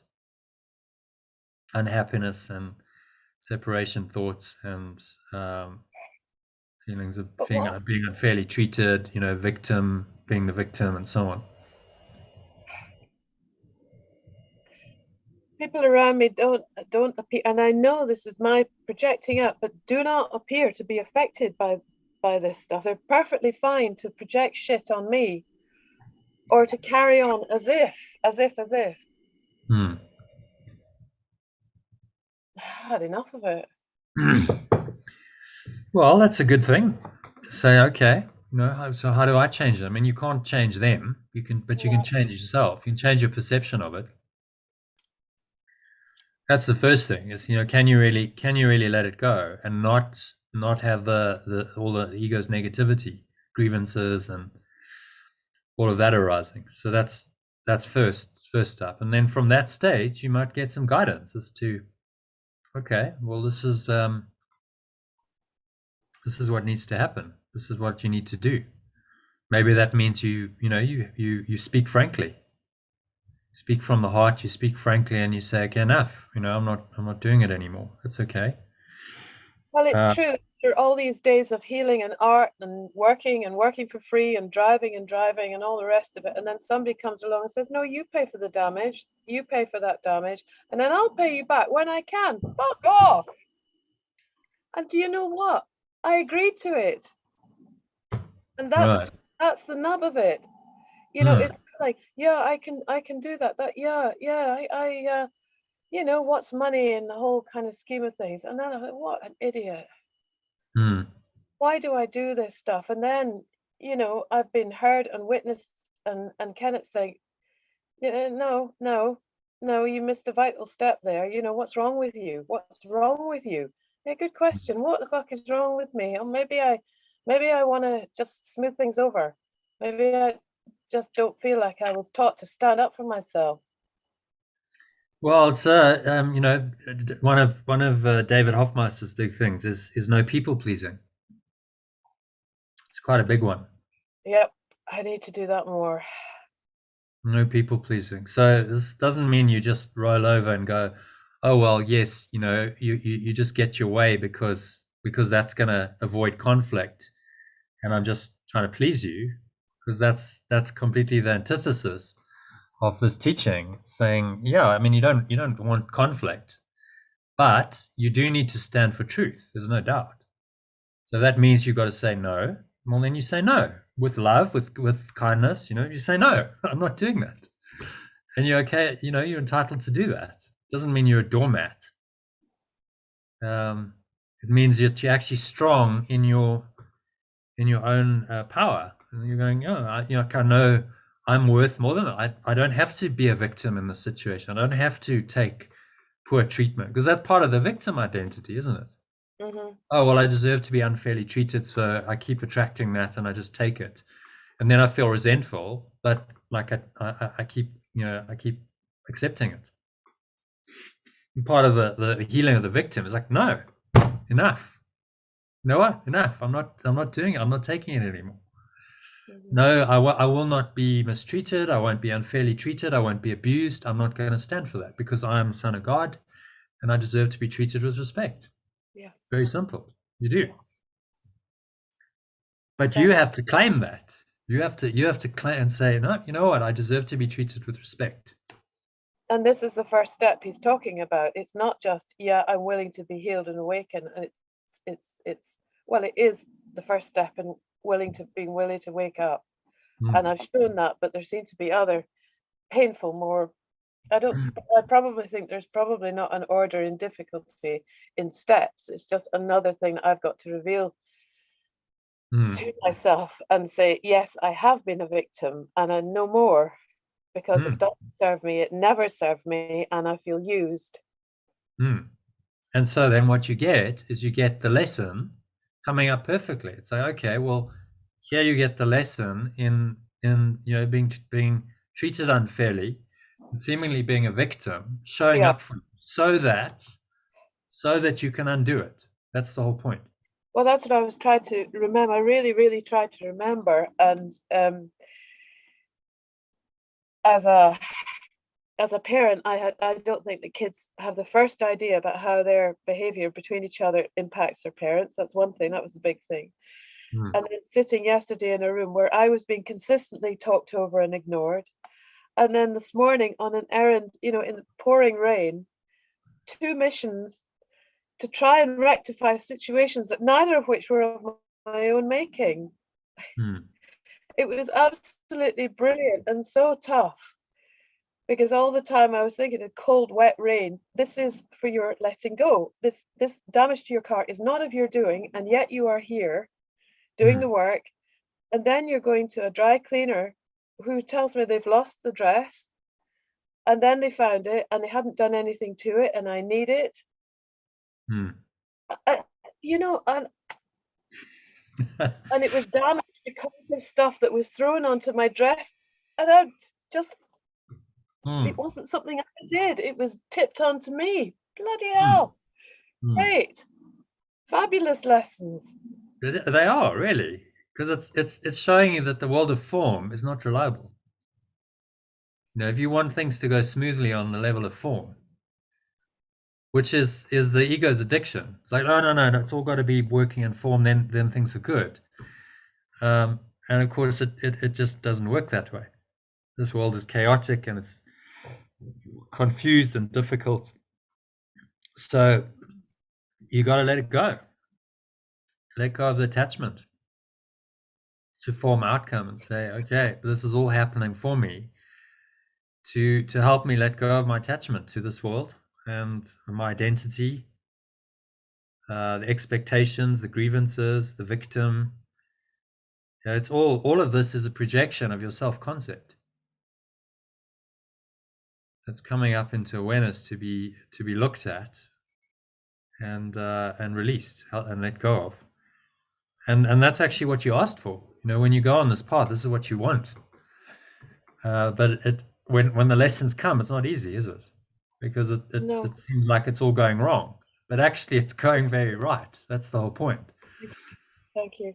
It's going right because the Holy Spirit's saying, okay, well, you want awakening. I've got to show you your stuff. You have to see it and experience, when you go through it. It's not just, oh, well, I look at it and, I'm not emotionally affected. The ego works in strong emotions, doesn't it?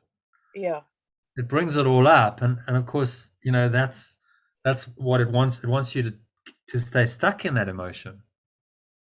But your opportunity is to let it go. It's okay. Whoa! It seems to have got me and it's gripped me. But if I apply these principles and I don't make exceptions, then that's my way out. This teaching, the letting go, will heal this. This will release it, and I'll be free of this. And I don't have to keep doing the same thing over and over again, because this is a long-standing pattern, isn't it, for you? Long-standing. Over and over and over again, many, many times in your life. And so now it's come up again, and it's come up again to be healed. The only purpose of it is so that you can bring it into awareness, recognize it for what it is. Okay, this is my own ego. It's my own belief in separation. And this is how it plays out. I'm the victim and I feel unfairly treated, and I try and people please, and I try and appease people because I want to be liked. And you look at those patterns and go, no, okay, I see, thank you for the lesson, but no more. I can let this go and I can change. I don't have to be this person. And when you really shift, if you really can forgive this or let this go, then you break the pattern. You don't have to keep doing this, which is I the feel miracle. it. Yeah, that's true. And I feel a victim in I do work for free. I give stuff away. I give my time. I support. I help. And then when I ask for an energetic financial return, it can be, oh no, no. And again, that's another pattern that's come up. Is this not realizing or not standing by my belief in my own worth, my time. I look at people in awe of what they ask for their time, for pretty piss poor return in my mind. Bloody hell, you could really ask that much money? And then the quiet feedback that I get when I'm quietly doing my stuff with people, when I'm painting, when I'm healing, when I'm working, when I'm driving, is beautiful. That any corporation that got that sort of feedback for 200 quid an hour, say, my God. And I'm scratching around on the bottom thinking, no, it's enough. No, I'm happy. It's enough. No, it actually is not enough. Yeah, well, it's an interesting dynamic. I mean, it's a lot of healers struggle with this, and I've had my journey with it. Exactly. Because you want to give, you want to give stuff away free, and you want to do things, for the greater good, and that, and that's not a bad intention. I mean, you certainly don't want to be a kind of doing it just for the money. That's not the right reason to do it. However, the balance in this world is like, I'm worth more. Like, I'm going to charge properly. I'm not going to rip people off, but I'm still going to give good value. But I'm going to charge properly for my time, because otherwise, I'm really undermining myself. I'm saying I'm not worth more than this. Like, I don't actually value myself to be able to say, yeah, this is what it is, and pay it or don't pay it. I've had people say, oh well, I mean, my minimum package for the Art of Letting Go is only £12.50, 250 rand. A couple of months ago, someone said, are you negotiable on that? I said, no, sorry, I'm not. God, you know what I mean? It's like, no, at some point you got to say no, take it or leave it. That's extremely cheap for what I offer. Oh my God. That's the basic package. If you're not even willing to pay that, then no, I'm not going to reduce it further, because then you're just desperate. You're basically saying, well, I don't really value my product and what I offer. I'll take whatever you want to give me. No, like, this is what it is.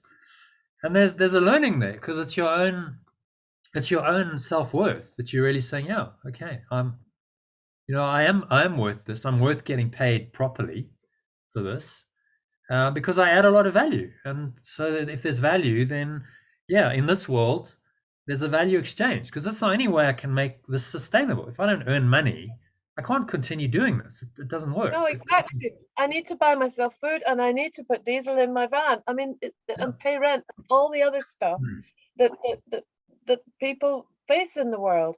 I've heard it said, you shouldn't charge for spiritual work like that if you're a spiritual healer. Fuck off. I mean, really. Well, the problem with that, I mean, it's a nice intention, and I understand, like in the Eastern teachings, they do this. The Buddhists don't charge money, but the Buddhists get donations. It's another system. Exactly. They don't operate on fresh air. So in that culture, they would get donations from the community and from people, and they would often donate very generously. I mean, they build huge ashrams out of donations. So that kind of, I mean, that kind of model works if the culture's there. In the West, ask for donations unless you put together some kind of foundation or organization. It's unlikely you're going to get them. I remember Neil Donald Walsh, he tried the donation model. And I remember him saying, well, I was quite disillusioned, because like about 1% of people donated. That was it. Everyone else took the stuff for free and no one donated. So, we live in a Western model. And in the West, the model is, okay, if I get a service or product, I pay for it. People understand that. So why should this be any different? Yeah. It's a product or service. There's value, huge value. If it's spiritual and it's authentic, it's massive value for people. It can be life changing. So put a fair monetary value to it.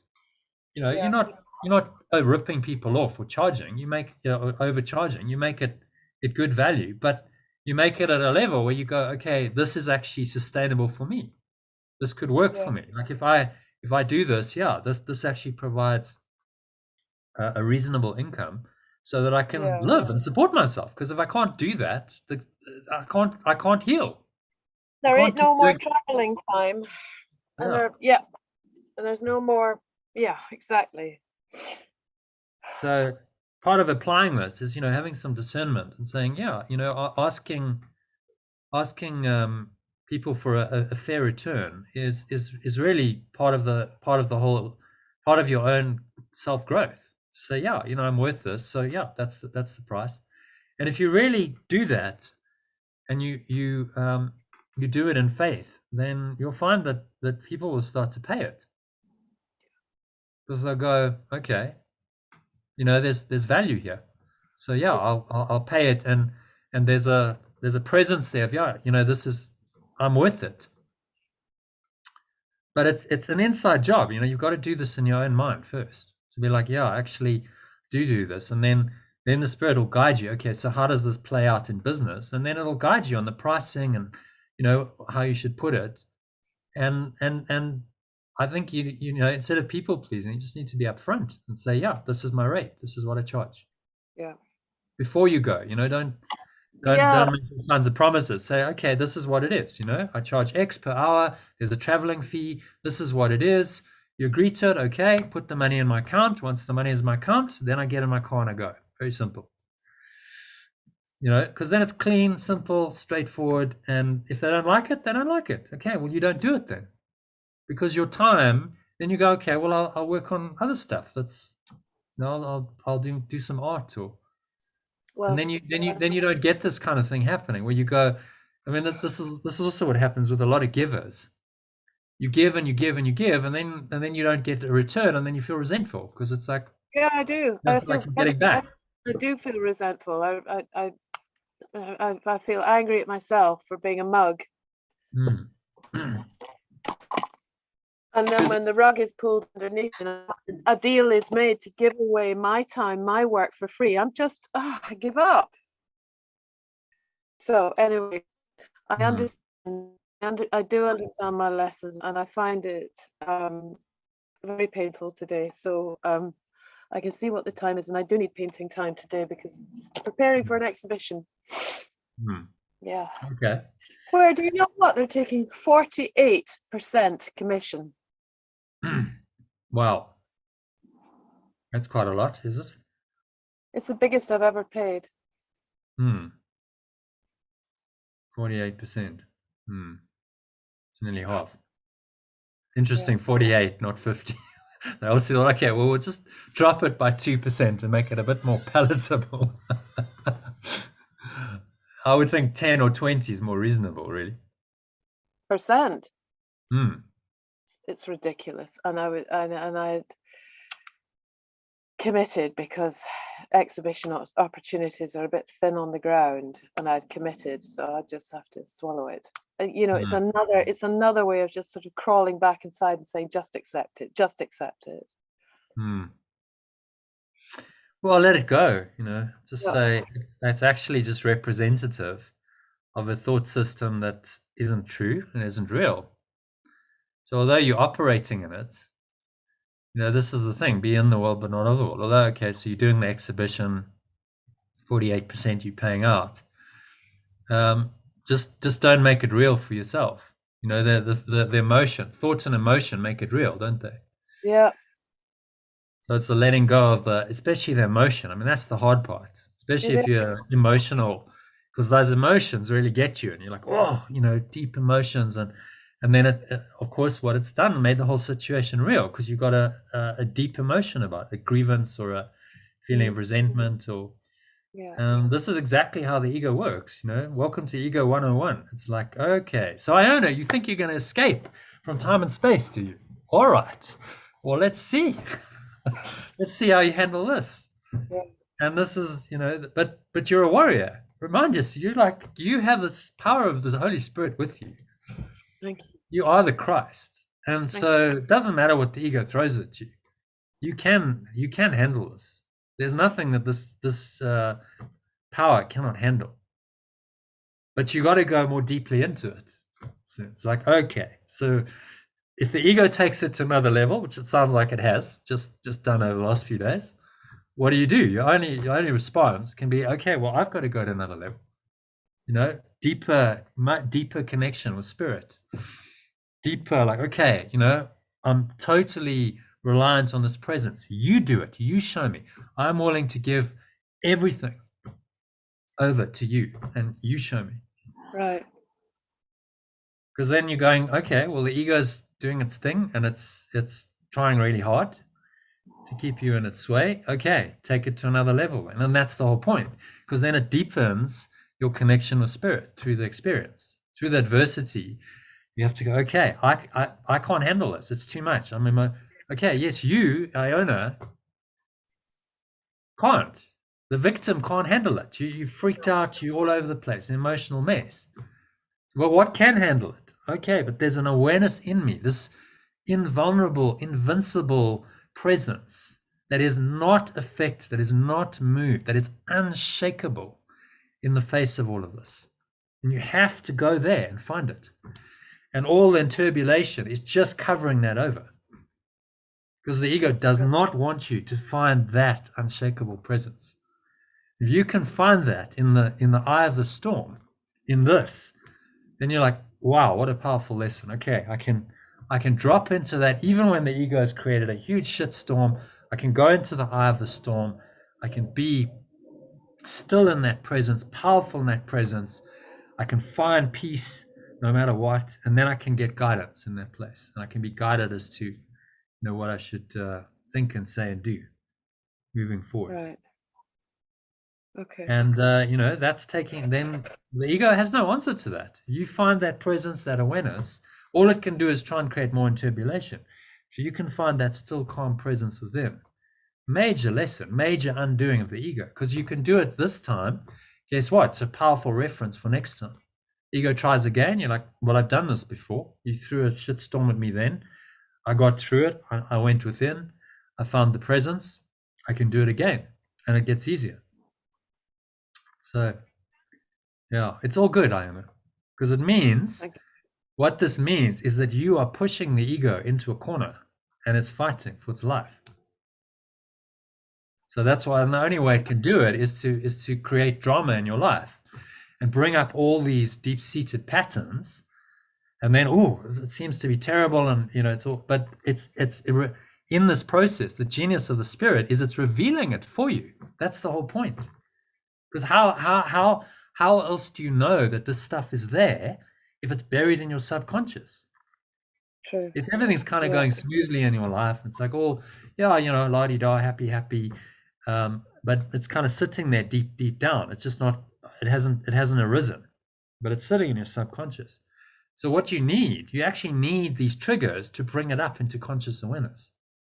And so the genius of this thought system that Yeshua has given us is saying, use the projection to undo the ego. The very mechanism of defense that it's using to defend itself and create all this drama is the same mechanism that you're going to use to undo it. It's Achilles' heel, because it's going to reveal itself so clearly. It has to, because it's its defense. The only thing the ego can do is defend and create the drama. So then it reveals itself.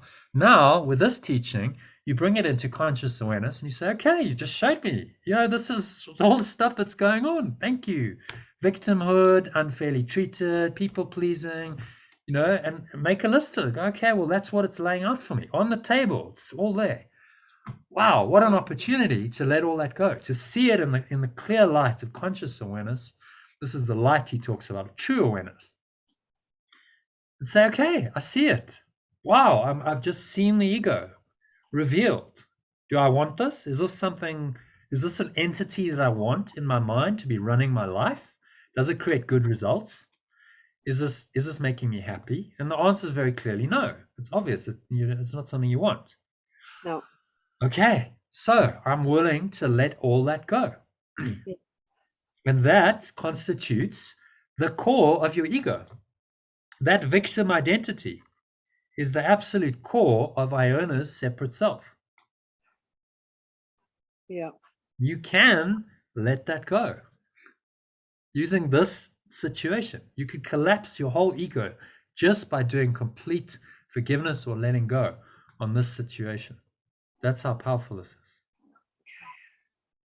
Of course, it's not easy, because the ego wants you to hold on the grievances and the emotional drama, but you just, okay, Spirit, you guide me with this.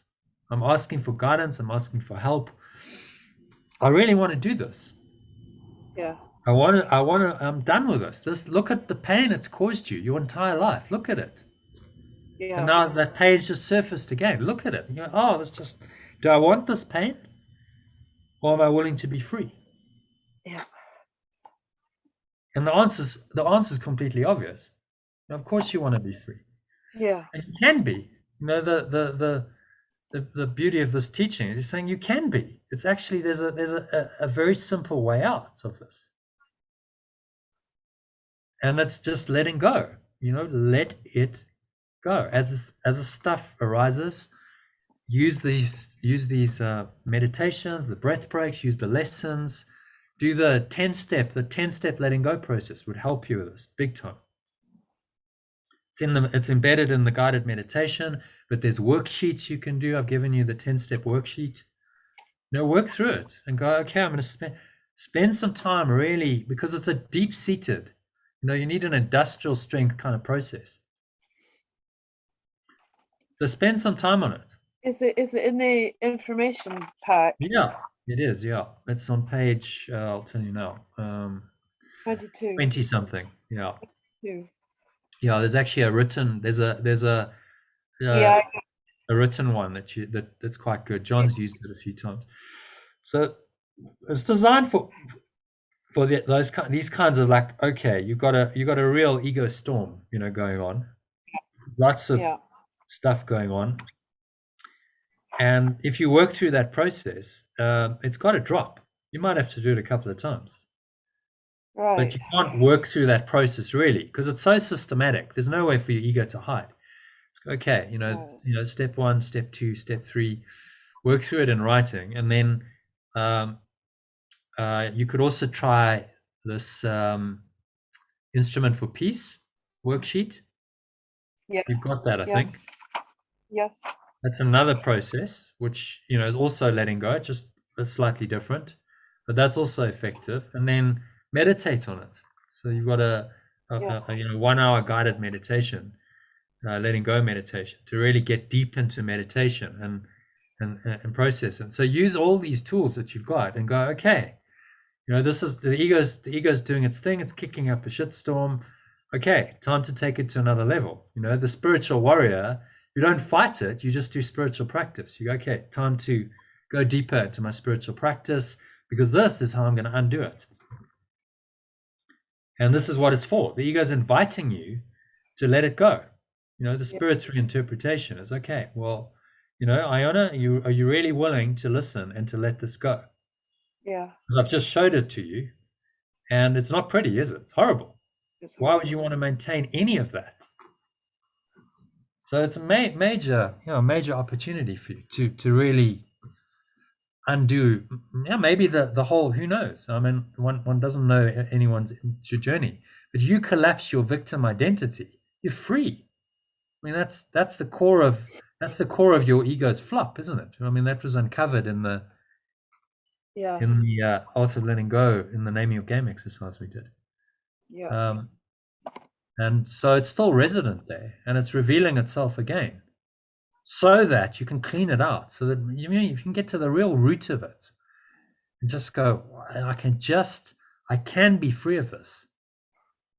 Beyond this, I can be free. I can be the Son of God. I can be happy. I can be joyful.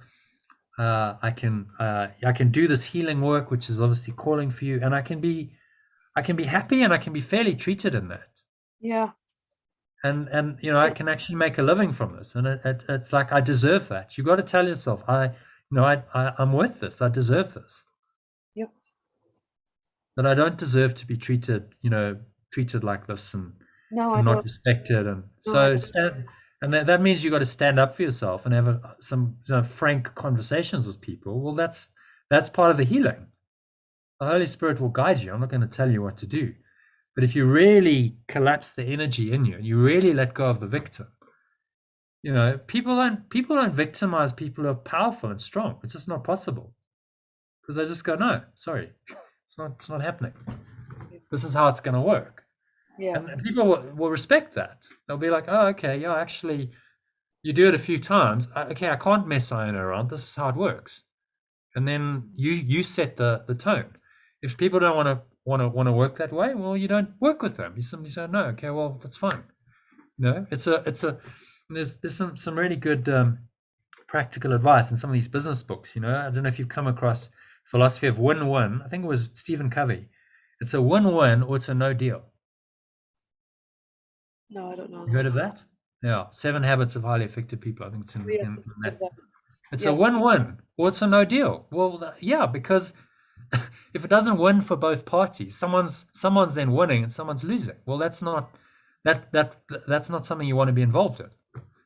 That's the ego. Win-lose is its program. Someone wins, someone loses. Someone scores better than another. Someone feels unfairly treated. So now there's grievances. Whereas win-win or no deal says very clearly, right, I'm wanting to work in the holy encounter, in the holy relationship. It's got to be a win-win for both of us, or no deal. We just don't deal. I walk away. I don't do it. And I think if you set that as this is on the practical level, this is how this could work for you, then it stops all of this. You just go, okay, it's a win-win or it's a no deal. I'm winning, they winning. Yes. Is there fair value exchange? You check it. You go in before you get into anything. Yeah, it feels right energetically. Then you do it. If not, you go, no, I'm not going to do it. I'll do it on these conditions. Here's how this is going to work. Person doesn't agree. Okay, well, no deal then. We just, and there's power in walking away. There's huge power in saying no. Yeah. I think too often you just say yes because you want to please people. Yeah. And then it puts you into a position where down the line you get screwed and then you feel resentful, which of course is not what you want. And the reason you're actually angry with yourself because you got yourself into it. Yeah. Again. So part of this ego storm is, you blaming yourself and you're attacking yourself. I am. I know, and voice that this afternoon. I am not happy with myself. I see where I fell into traps, multiple. But fortunately, that self that fell into the trap is not you, right? So it's an imposter, which has revealed itself, and you go, okay, well, look, I fell for it again. But there is an awareness that is beyond that. So I can very clearly see where the error is.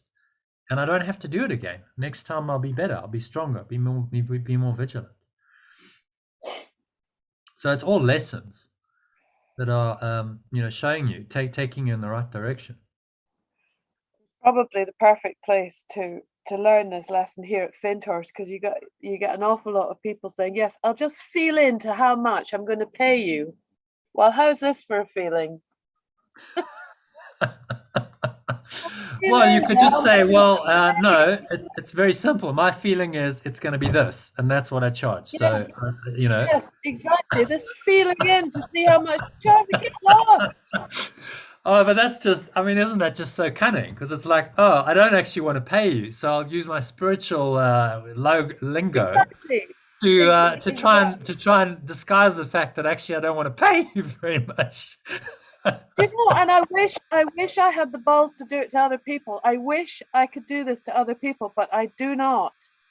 I do not. And I land myself in this again and again because I can't see myself screwing up other people. I am so. Yeah, but I know that then that's a place to hide as well. Yeah. Well, that's part of the victim, like if you don't feel like you're worth it, then you don't feel like you can charge. So then people ask you for favors and you do them. But you allow it. I mean, you allow it because you I can think- start that. If someone says, "Well, I'll just feel into that," you say, "No, you're not going to feel into it. This is the price." It's very simple. This is the deal. Pay me or not. If you don't want to pay it, then don't pay it, and then I won't do the service. You're very clear up front. This is what I'm. So often, I mean, with spirituality, the danger is it can be so hijacked by the ego. Because it's such a, oh, well, I just feel into it, so I don't need to pay you because I'm spiritual. So we'll just, in the spiritual world, we don't really pay. It's all free energy and exchange and hey, chihuahua, and la-di-da. But they're probably not willing to do that for their services. Oh, well, I just feel into how much I'll pay you then. They probably, if the situation's reversed, you might find a different attitude. Because, on this level, we have to live.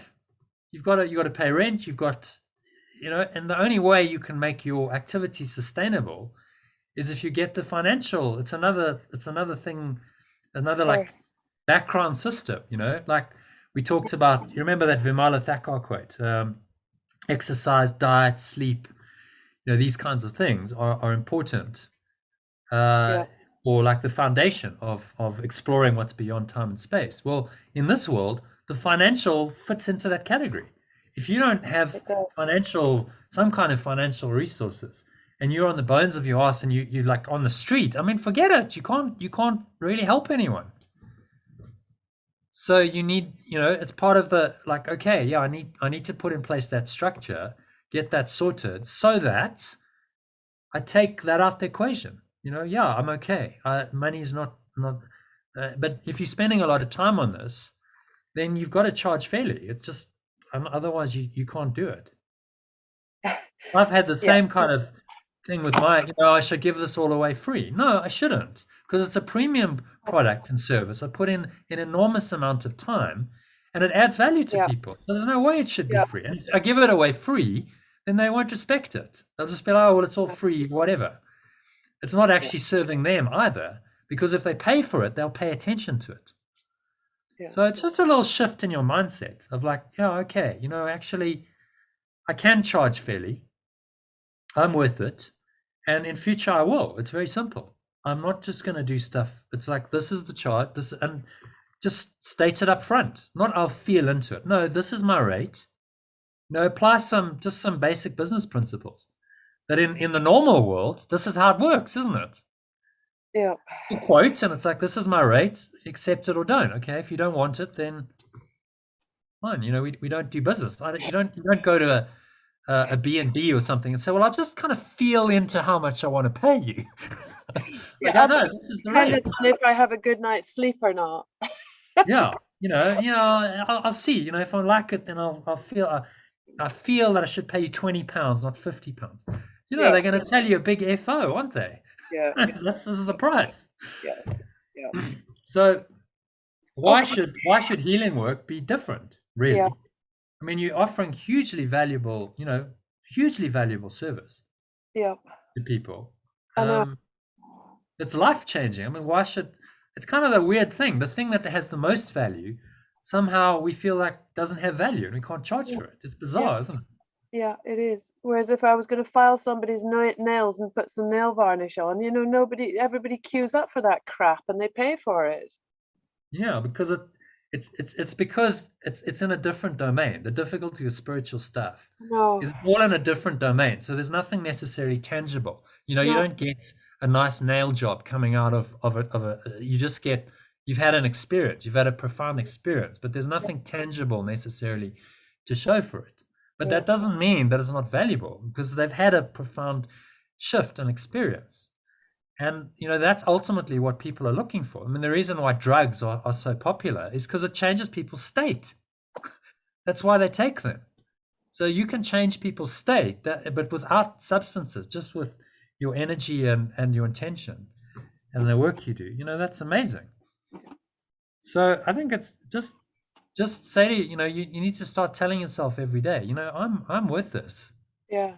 Like what I do, my art, like really, I'm doing something of high value, and I'm entitled to earn a good living from this. Yeah. And if you just keep telling yourself that, maybe you want to write out an affirmation. Yeah, I'm worthy. I have value.